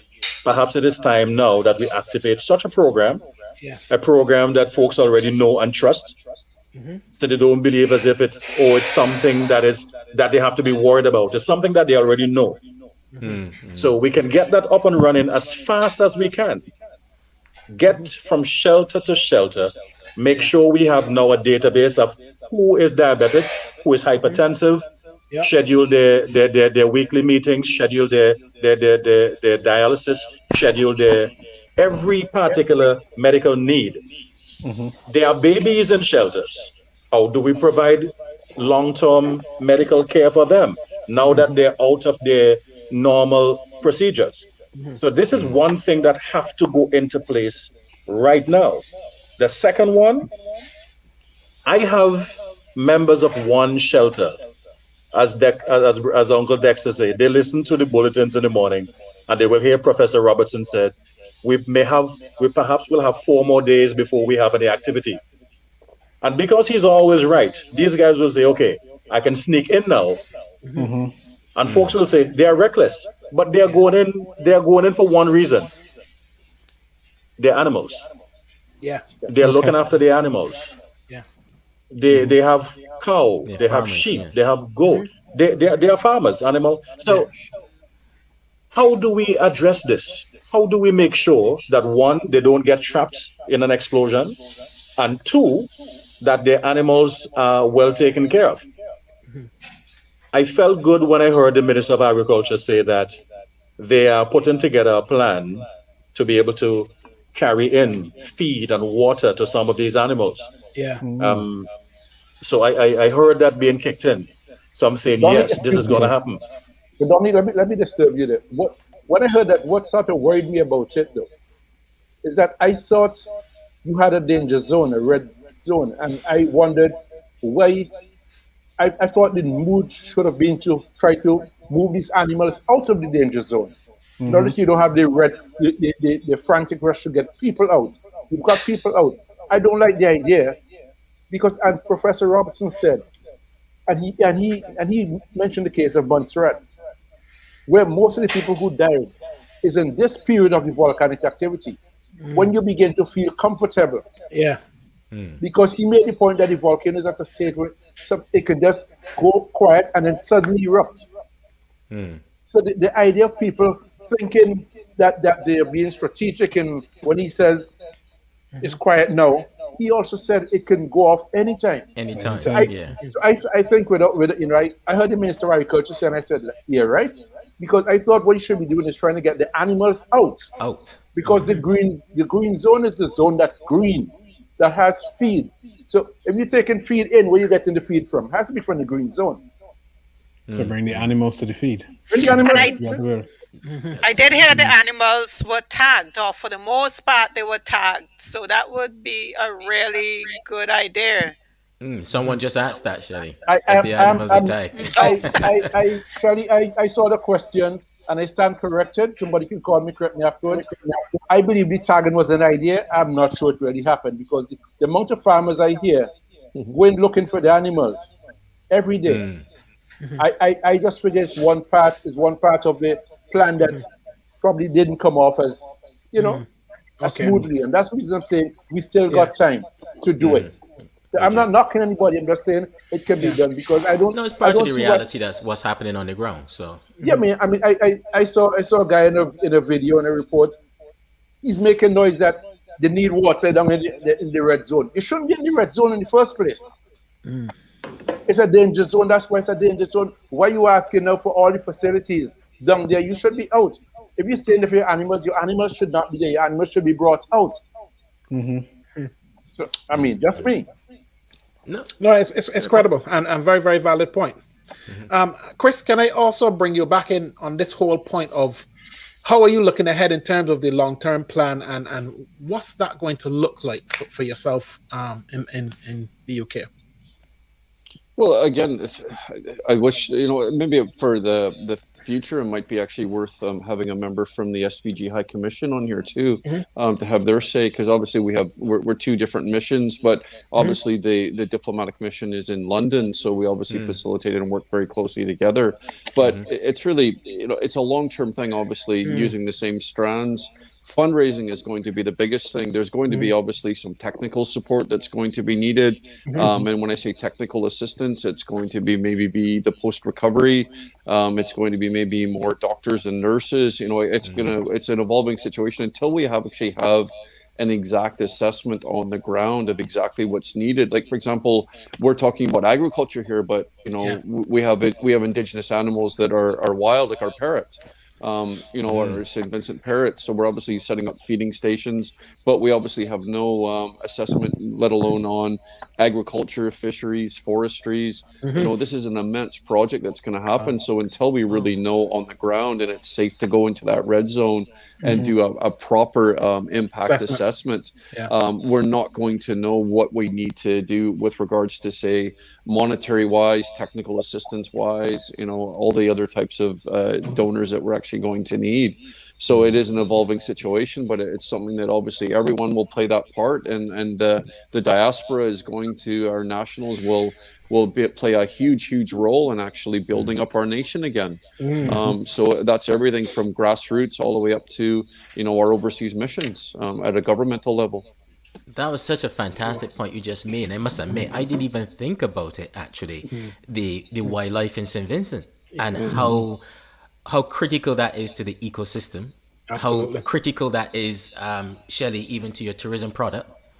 How it's just really critical, the wildlife. And I don't think I've got to admit, maybe I could be wrong. I'm not like I hear everything that's going on, but I don't think I've heard that come up in any conversation as yet. But maybe it has, but I could be wrong. As a matter of fact, this week I was riveted to one of the Agency for Public Information programs on television, where the Agency of Public Information they went into the forest with the forestry officials, and I was amazed. These guys are going out there. They're feeding the birds. They're actually taking feed. I saw them with some long bamboo sticks, with feeding it up, and they're checking what animals are damaged and that can, if they find them dead. I was really flabbergasted because nobody really.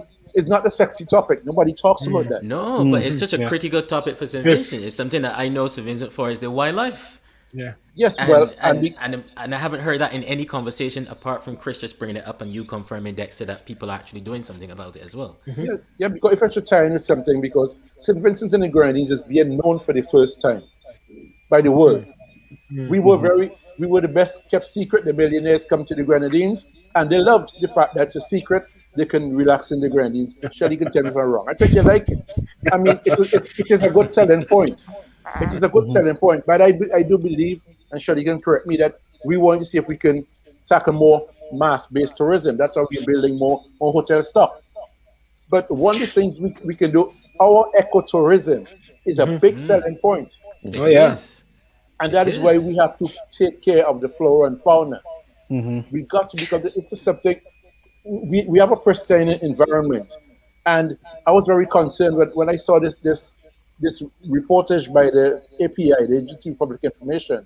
Then I was really pleased when I saw what the guys are doing, because nobody talks about it. Wow, that's really key. Yeah. Ecotourism in St. Vincent and the Grenadines is big. The diving off of the leeward coast, we have to hope that that's not affected. It's just so many facets, and I think we are just ending phase one of this emergency, and we will more likely now be moving to phase two, where we assess certain different sectors and kind of let us know out here too what is the need.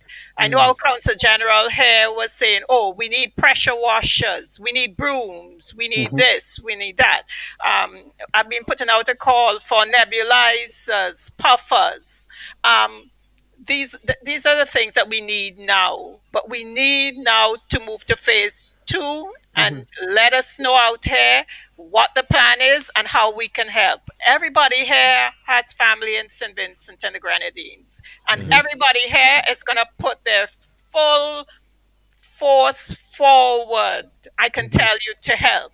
No matter what country from the ham, they're going to assist their friends in St. Vincent and the Grenadines. So I want everyone to rest assured that we here in Canada, I can say for sure, are here for you. We will always be here, and we will continue to just wait and see what next you want and just say. But as I said, phase two, we need to move to now. Okay, so I'm thinking, this is what I'm thinking.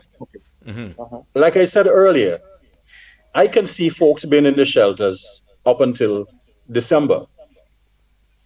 What I cannot see is that schools not being able to operate until December. Churches, community centers not being able to operate until December. So in between now and December, we have to begin to think along the lines of temporary shelters, where we now begin to free up our schools, free up our churches, free up our community centers. All these institutions cannot stay on hold until December. Now, what may necessarily be the case is that we build some shelters somewhere, identify some lands, and we put up some, and I don't want to use the word makeshift too often so that they come across as if we're just going to knock some lumber together and provide some ad hoc shelter. Of course, it will be done with some decency. This is Vinci. We do things nice. But we will have to do something that house people in the interim until we can rebuild, until we can clean, until we can renew those communities to which they go back to. Because I cannot see that we cannot go back to school and we cannot go back to church. And I can't go go and play some table tennis by the community center. I think it's an interesting point, Donnie, because we've been talking a lot about engaging with people in shelters. But I feel as though sometimes you have three. I don't know if there are three St. Vincents at the moment. You have people in the shelter, people whose livelihoods and lives have been really disrupted. You might have people who've been disrupted to some extent, and they're probably involved a lot in engaging with people in shelters. But then you might have a third group of people who are sort of inconvenienced in a sense. They're not completely disrupted. They might live far south and so on, but they're inconvenienced in terms of access to lots of services and so on.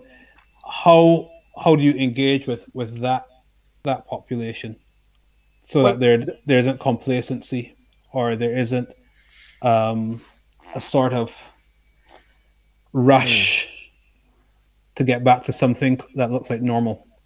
No, we were mentally prepared for this. I mean, I want to believe we were mentally prepared for this.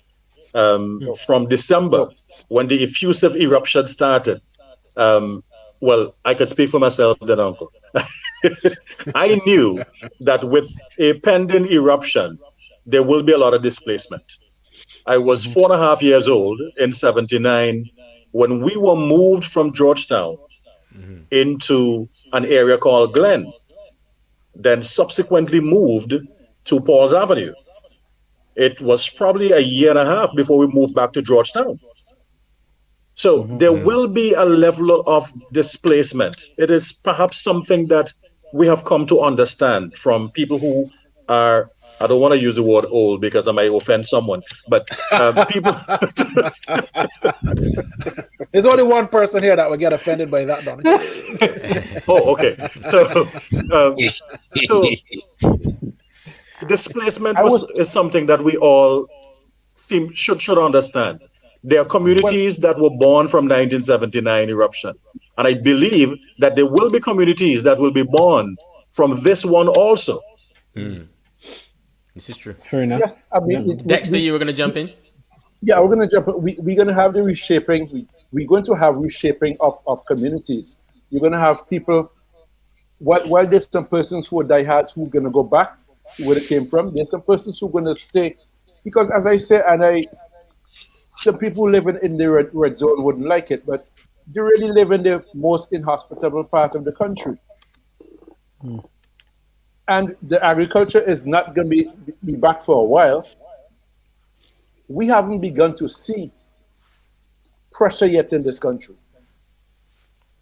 Because we live in agriculture, agriculture has been decimated. Yeah. We ship all our produce to Trinidad and to other places, some to St. Martin, little places around the place. That income is not going to be there for a while. Uncle, did you notice that Grenada is positioning itself to take our agricultural markets? but why not? Did you see that?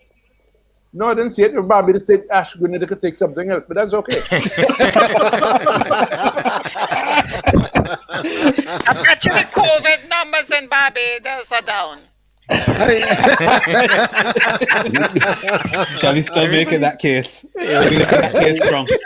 You know. I'd just like to make a couple of points. And the first Martin. Shall we go joke with this thing? This is my video. We're back to the shelters. Yeah, the only one thing you said before, in fact, I heard Dr. Sorry, let me just finish. I heard Dr. Simon Keyser Beach saying that medical personnel have in fact been going to the shelters. The other thing you mentioned, the medical complex at Georgetown, had to be closed. That was manned by Cuban personnel. They all had to be evacuated to close to the city, and they are offering those services at the hospital. But the other part you say, or people knowing, is just a matter of information and the logistics of making sure you know what kind of ill people you have in your shelters, and something would have to be to actually take them. Because they're already displaced, they need treatment, you've got to take them to the hospital. Sorry, Martin. Martin. No, there's a saying, age before beauty. The first thing, I'm just joking. I'm just joking. If you're watching this on YouTube, please subscribe to these guys' channels. I know a lot of people in London have joined this program today. Please click on subscribe. They do this on a regular basis. Yeah. So first of all, that's my first point. Please click. Thank you for that, Martin. You were going to say it at the end, but from you it's even better. Yeah, but I say it throughout because some people will leave you before we get to the end. So you got to make sure. The second thing is, I'd like to confirm I've had 2 vaccinations. I've also had the virus, and if I hadn't had the vaccinations, I might not be sitting here today, being able to talk to you. Yeah. So I just want to say that whether you want to take it or not is not my business, but I'm telling you that me, Martin J, I've had both my vaccinations. Last thing I want to point out, as you saw earlier on, I was wearing a Dominica. My mother was born in St. Lucia. My father was born in Dominica. My grandfather's from Grenada. The only link I have to St. Vincent and the Grenadines is me as a DJ playing Vincentian music and interacting with Vincentian artists. From Beckett, come all the way down to Skinny and Madza and all of them. And I've been to St. Vincent on 2 occasions. The first one was in 2000 and the second one was in 2011. Just those 2 visits alone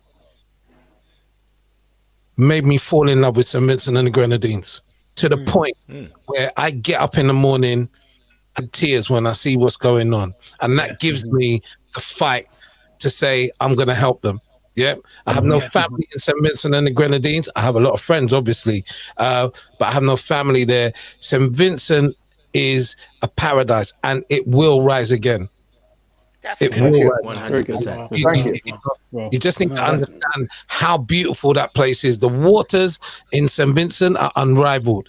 The hospitality in St. Vincent is something that you can't compare with. We will let that pass this evening. But sorry? I like the hospitality, the waters. You went to Barbados? Just kidding, just kidding. Let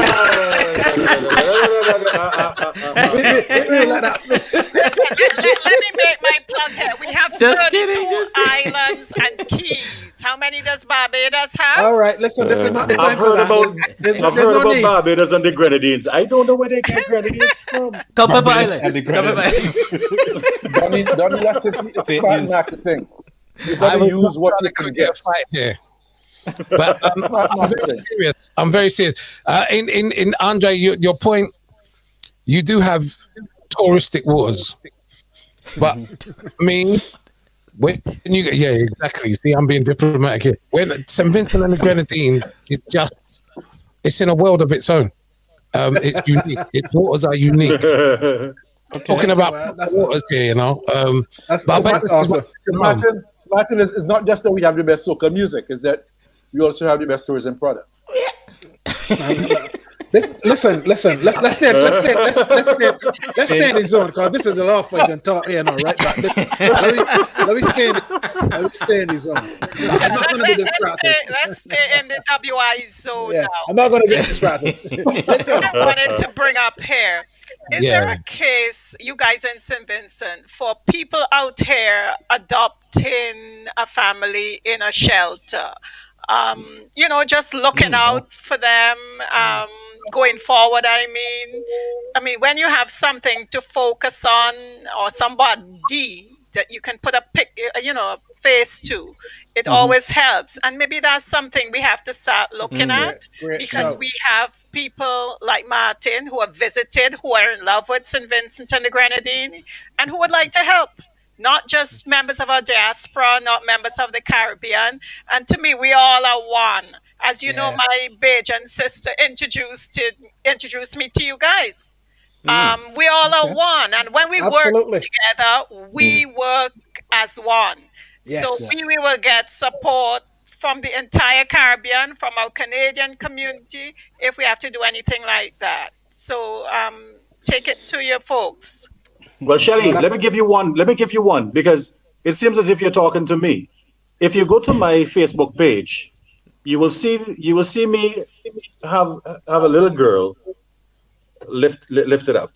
Her birthday was a few days ago. Yes, but there's a story here.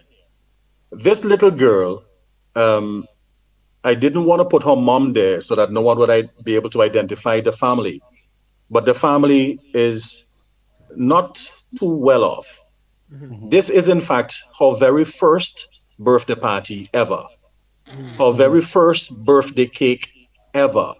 Her very first set of toys for birthday ever.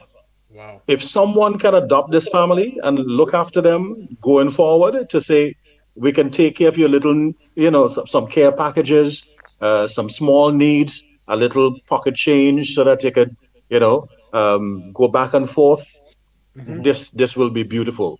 This will be beautiful, because this is one family that I've identified that can definitely take an input. Well, after today, you might have several people vying for that family. Really, Dexter. I want to say something though. We're talking about resources, and I think something which we need to do. And Shelley, you're up in Canada. We need to tap in on Caribbean people in the diaspora who would have particular skills that can offer us on a short-term basis. I know there are a lot of persons in the diaspora who are willing to assist, but very often feel that our governments in the Caribbean are not open enough to their contributions. They're not trying to displace anybody from the jobs. Yeah, most of them work for good salaries they can make back home. But people who could like to contribute, persons in the medical field. If we can, if we can set up a database, of and do it quickly, of persons, you make a call there, and people will be willing to take 2 weeks off from the from the jobs and come here and help. Absolutely. Like I was in touch with when I was in Cuba, the Garifuna community who studied, a lot of them studied medicine in Cuba, and their origins are in Urume, St. Vincent, and they were interested in coming with a brigade to assist. We can do that. There are people out there. That's something we can do, and the sky's the limit. No, absolutely, and I think that's often something that Caribbean governments don't take enough advantage of. There's a hell of a lot of skills across the diaspora, and there's also a hell of a lot of willingness.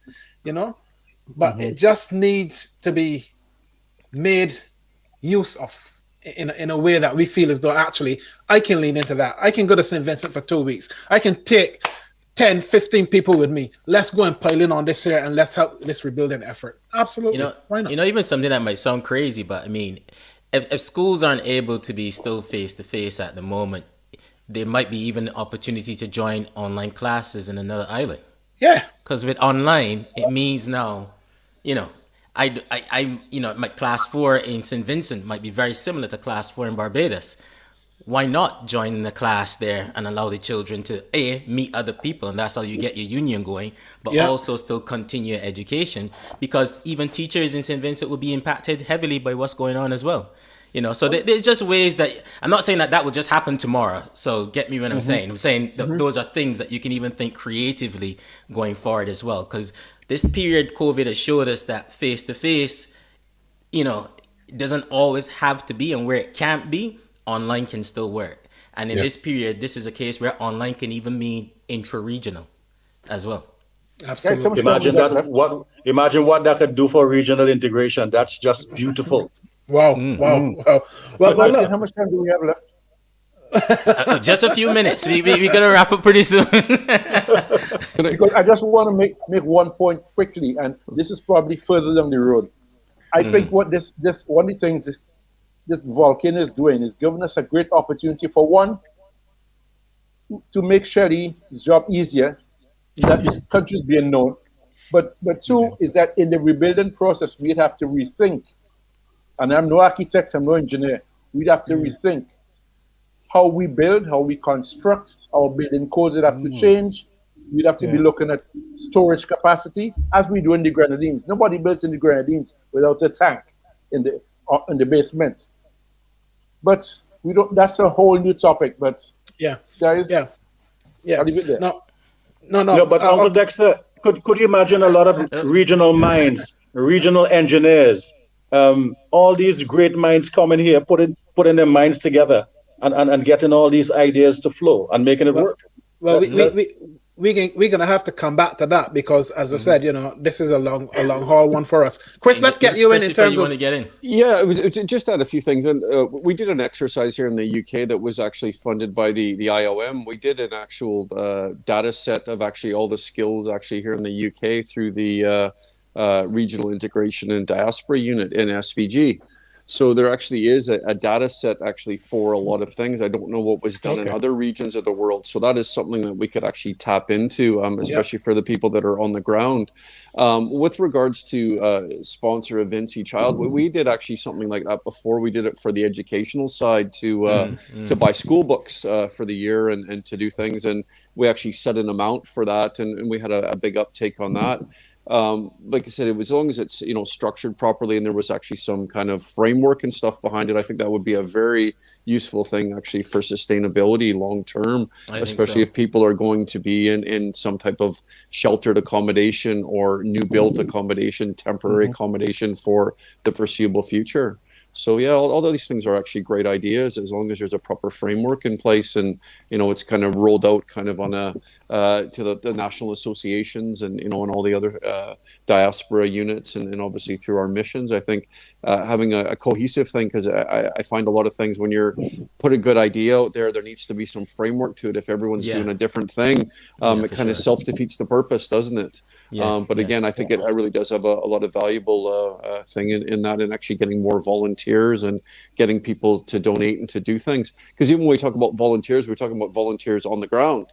But again, there's a lot of things that we can actually do here as nationals and well-wishers and people actually that have that affinity to SVG to do things and volunteer their time. There might be actually other things that could be done even with regards to, you know, with schools and stuff and online resources.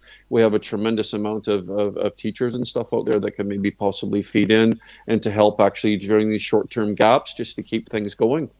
Brilliant. Look, well, I so enjoy having this conversation. I mean, I hope in our audience, I hope it was useful to everyone who's been listening. I see lots of you in the comments and stuff. Again, for us, hit share as well and get as many people who may have missed it live to get into this conversation, because there was so much here coming from Martin, from Donnie, from Christopher, Dexter, and Shelley, that I think that even if they missed it live, they should listen back to it as well and just put it on your headphones while you're plugging away at work or something if you don't want to cast it up to your television. But I just want to do a bit of a go around here as we wrap up. Thank everyone for joining us. That's the first thing. I think it was such an amazing and useful conversation as well.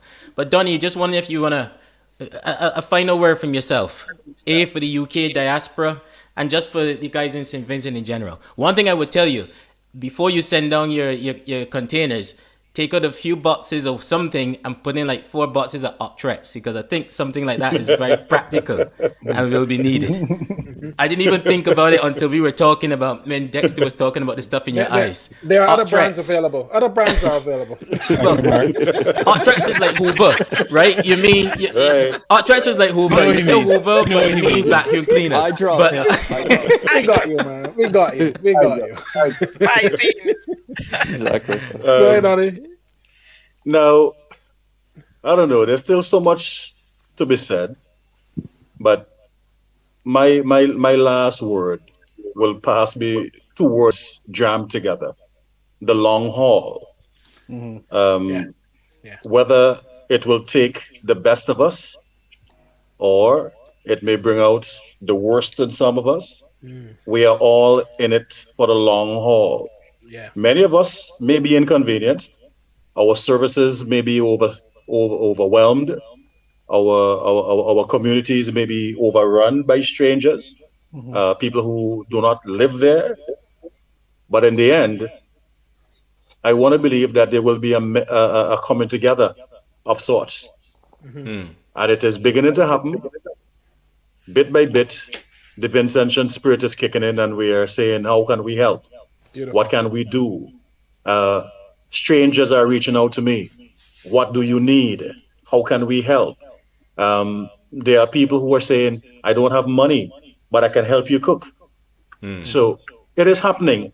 And I don't want people who are listening now and watching now to go away with the idea that it's just Donnie Collins who is doing something. There are many names. There are many private people who are doing just what I am doing. They may get varying level of support, but bit by bit, we are all filling that gap that we found to be there at the moment. Wow. As we continue to do this, as we continue to move forward, knowing that it is for the long haul, I just want to pray that each and every one is strengthened, because I'm a man of faith. I'm a man of God. I believe in God. And whatever the future brings, that faith is what will see us through. So I'm in this for the long haul. Fantastic. Thank you, guys. No, fantastic. Well done. Christopher? Well, what Donnie said actually sums it up very good. Again, this is a long road. Everyone is in this. The resilience of our people and everyone around us and the international support that's come. But again, there's still going to be need more. We're only at, stage 1 here. So keep everything going. We need these conversations. We need dialogue. We need further exposure. We need more people on board, and we need people to deliver. And again, it will happen. We will build back stronger. Oh, fantastic. Indeed. Awesome. And coming out of the UK there, just wondering there as well, Martin, any final words from yourself? All I could tell you is the long haul is definitely what I'm in for. You know, in the words of Beckett, St. Vincent, I love you. And there was a conversation that I had on Facebook. I woke up early one morning, 3:00 in the morning, and this young lady messaged me and said, "Hey, Martin, I don't know who it is. Hey, I'm wary of doing this, by the way, because sometimes the conversations can go, you know." She just started to talk about how frustrated she felt being in St. Vincent. She had been relocated. Her and her friend had managed to rent a property. And we were just having a conversation. And I got the idea that she just wanted to vent. And so at 3:00 in the morning, we're having this conversation. And I said to her, listen, one day, me and you go jump up in a Juve van in Vincent's house and drink some sunset rum. And she said to me, do you know, just hearing you say that, just you saying that there, something to look forward to. And it was just that kind of supportive talk. I know Uncle Dexter don't want me to talk about playing soca music and all of that, but I do. That's what I do. I play soca music and I drink rum. And those of you in England that know me, that know Nally, we're in this for the long haul, and you know, not in no kind of maverick way. We do things the right way. I'm just concentrating at the moment in just getting into those little gaps where, like, people like Donny are, where people like my good friend Madza are, where I can give them a couple of £100 because people have said, Martin, I want to help you now. Here's 50 quid. If 4 people do that, I've got 200 quid in my hand. Send that to Madza, send that to Donny. That's half a week's food for Donny, you know? So that's what I'm about, and with Help SVG UK. And I just want to say to We Global, thank you for having me on here today. It's been awesome. Absolutely awesome. Thank you for taking the time. They appreciate it, man. Really appreciate it, Martin. Indeed. Uncle? Oh, sorry. Oh, no. Shelly first. I didn't even find no word for uncle. I'm glad you're not calling me auntie. We could if you want. I don't want to steal Dexter's thunder. But, you know, everything happens for a reason, and I know God is in control, and there must be something really, really fantastic is going to come out after all the dust settles, literally. We in Canada continuing to push forward. I guess there's a reason why COVID reared its ugly head, because if it didn't, I don't think we could have managed the kind of help and relief that has been coming to us. As it is now, we can barely do that. People are exuberant about helping. They're trying in every which way. I mean, whether it's online, they're contributing online to the GoFundMe at Carry On, or they're transferring money to the e-transfer or the bank account. They're turning up with their items. And like everyone says, all sorts of people have their own little thing going on. And they've been raising money, they've been getting goods together within the community, and they've been dropping them off. The other day at the church, a guy came by. He said, you know, all my guys at work, I'm the only Vinci, but all my guys at work put together money. And he came with his truck full of stuff. And those are the kind of things that keep you going and make you know that people are caring about you, that the community is thinking about you, and you know that the people in St. Vincent, I hope, realize that we are here, that we are here, as everybody said, for the long haul. I mean, St. Vincent is home. From a tourism standpoint, I know things will get better. Things don't stay the same forever, and that's all I can say. We're here. We're ready to go as soon as the planes start flying. I know people are going to be going. We have people from Canada down there. They have not come back. When they were given the opportunity during this volcanic eruption, they didn't come back. So, you know, that just shows how much people love our island. And as Martin said, you go there once and the bug has bitten you, and you realize how special, how how beautiful these people of St. Vincent and the Grenadines are. And I'm not saying that because I'm from there, but very, very hospitable I people. agree. I love it. I love St. Vincent. We just are gonna stick in there and run ourselves down till we get where we have to go.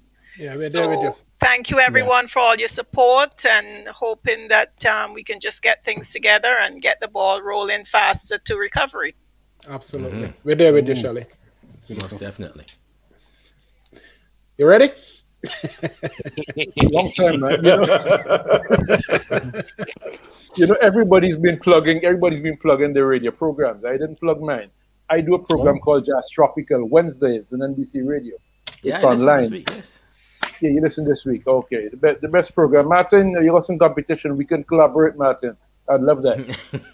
Anytime you're ready. Anytime. I know, we can collaborate. We got a link. I'll send you more details.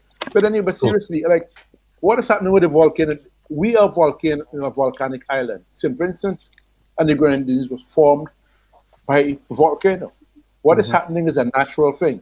We just got to learn to deal with it. And going forward, we got to stick together. Like Donnie mentioned, that thing, times like these bring out the best and worst in people. I've been seeing the best. I've been seeing the best coming out. Nice. This thing happened, and Boo Hinkson, just before I came on the program, Boo Hinkson reached out to me, asked Dexter, when is there a benefit? Is there a benefit concert? I don't know any plans yet, but I think one should happen. This thing happened, and my brother Nicholas Branca messaged me, and you send solidarity. That's the kind of thing you have happening in the music world. But it's just all Caribbean people have been, just as how Vincentians are banded together to see us through this. I have absolutely no doubt, and I reiterate the need for us to reach out to other persons, to all the skills, to let the egos fall by the wayside, and let's build this, because I say finally, we are always stronger together. We will triumph. Thank you, guys. Thanks to the platform, and continue plugging the Caribbean. Wow. Thank you. Absolutely amazing. No, fantastic conversation. Mark, anything you want to say before we begin to wrap up? I just want to say, it's been a real pleasure to listen and just absorb. And to be honest, just recognize the sheer effort that is going in across all the areas, from Martin to Shelley and what Donnie's doing on the ground, and Dexter and Chris. It's a big, big effort from everybody. And for me, the key thing now is just making sure that we own this. This is ours as Caribbean people, and we continue to keep it visible. That's really important to me. Don't worry about what other people are doing. This is ours. Yeah, I 100% agree. This is definitely ours. Phil? Yeah, I was just going to say thanks a lot, guys, for sharing everything that you're doing. It's really given me some focus of how I can support the efforts there as well. The three words that came out there were faith, hope, but the third word that came out there quite a bit was love, even if it wasn't said explicitly. And I think that's what's required for the long haul. And Martin really emphasized it, that love for the country, but love for each other as human beings, as fellow citizens of the Caribbean as well. I agree. Yeah. So I'm filled with faith, hope, and love for St. Vincent. Yeah. Indeed. Look, guys, we just want to say thank you so much, and the audience as well. Thank our guests for joining us in the living room. I know people refer to it as panel sometimes, but we always say guests. This is the living room. These are our friends. These are our family, our cousins, brothers and sisters. One of the things that we always say a lot since we started doing this show is sometimes what do you say? Uncles and aunts. Uncles and aunties. One of the things that we always say, that since we started doing this show, and we knew it, but sometimes it's only when you put yourself in the conversation that certain things become a reality. We are all one across the region. You heard Martin talk about his mother, his father, his grandparents, all from 3 different countries. Me, Beijing, Guyanese. Everyone can tell you about some grandparent or aunt is from another island, another country within the region. We are all one. We might have some fun and a bit of laughter and a bit of banter about who has the best rum or who has the best whatever, but it's all in fun. We are one Vinci, family. Vinci. No discussion. No discussion. That's another program. Another program. But I think No. but it's times like this when I think we show. Okay. You can come back in. All right, use friends again, Martin. There's it had to be a Bajan rum he could do an entire show on. If it was Vinci rum, he gone long time. I think the bottle was full when we started the show too, you know. In all fairness, doing the hard work, I needed some. Yeah. No, that what happened there, right? That's the ash already gone through. We got bounty crop. Rum coming. He looking ahead. No, but I think it's times like this when we show who we are as one people, and I think the Caribbean has really stepped up in this situation with St. Vincent and really show that we are one people and help. And I would rather the situation where the Prime Minister and those in St. Vincent has to say stop. Pause, then they have to say, we ain't getting nothing. Anybody can help me? Right.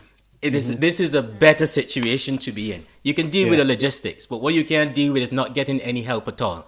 And I think the region has shown that we are here. The region, and by region, I just don't mean people living on island or in different countries, but I mean the entire diaspora. And I know, and Christopher would attest to the fact that not just the diaspora, but then people as well from different countries around the world are willing to help also. So guys in the audience, thank our guests for being. Why everybody laughing? DC ain't got no behavior at all. See, I ain't even seeing the comments come out. I just looking at the camera talking, so I can't see what y'all saw. Comments are wild, man. Comments are wild. The comments are wild. Someone shouting aunties and uncles. Uncles. Oh, Julian. Plural now. I didn't even see that. Texas competition. Indeed. I didn't even see that. But look, the audience, thank the guys for being on. Guys, thank you so much for coming on, for being so open and so vulnerable and just telling us what's real on the ground. And that's really what we wanted from you guys to tell us. And then from Martin and yourself about what's really real as well in getting stuff there and getting people together to help the effort there. So I want to thank everybody for coming on the show today. So thanks a lot, guys. I really appreciate it. No, thank you. Thank you. It was a pleasure.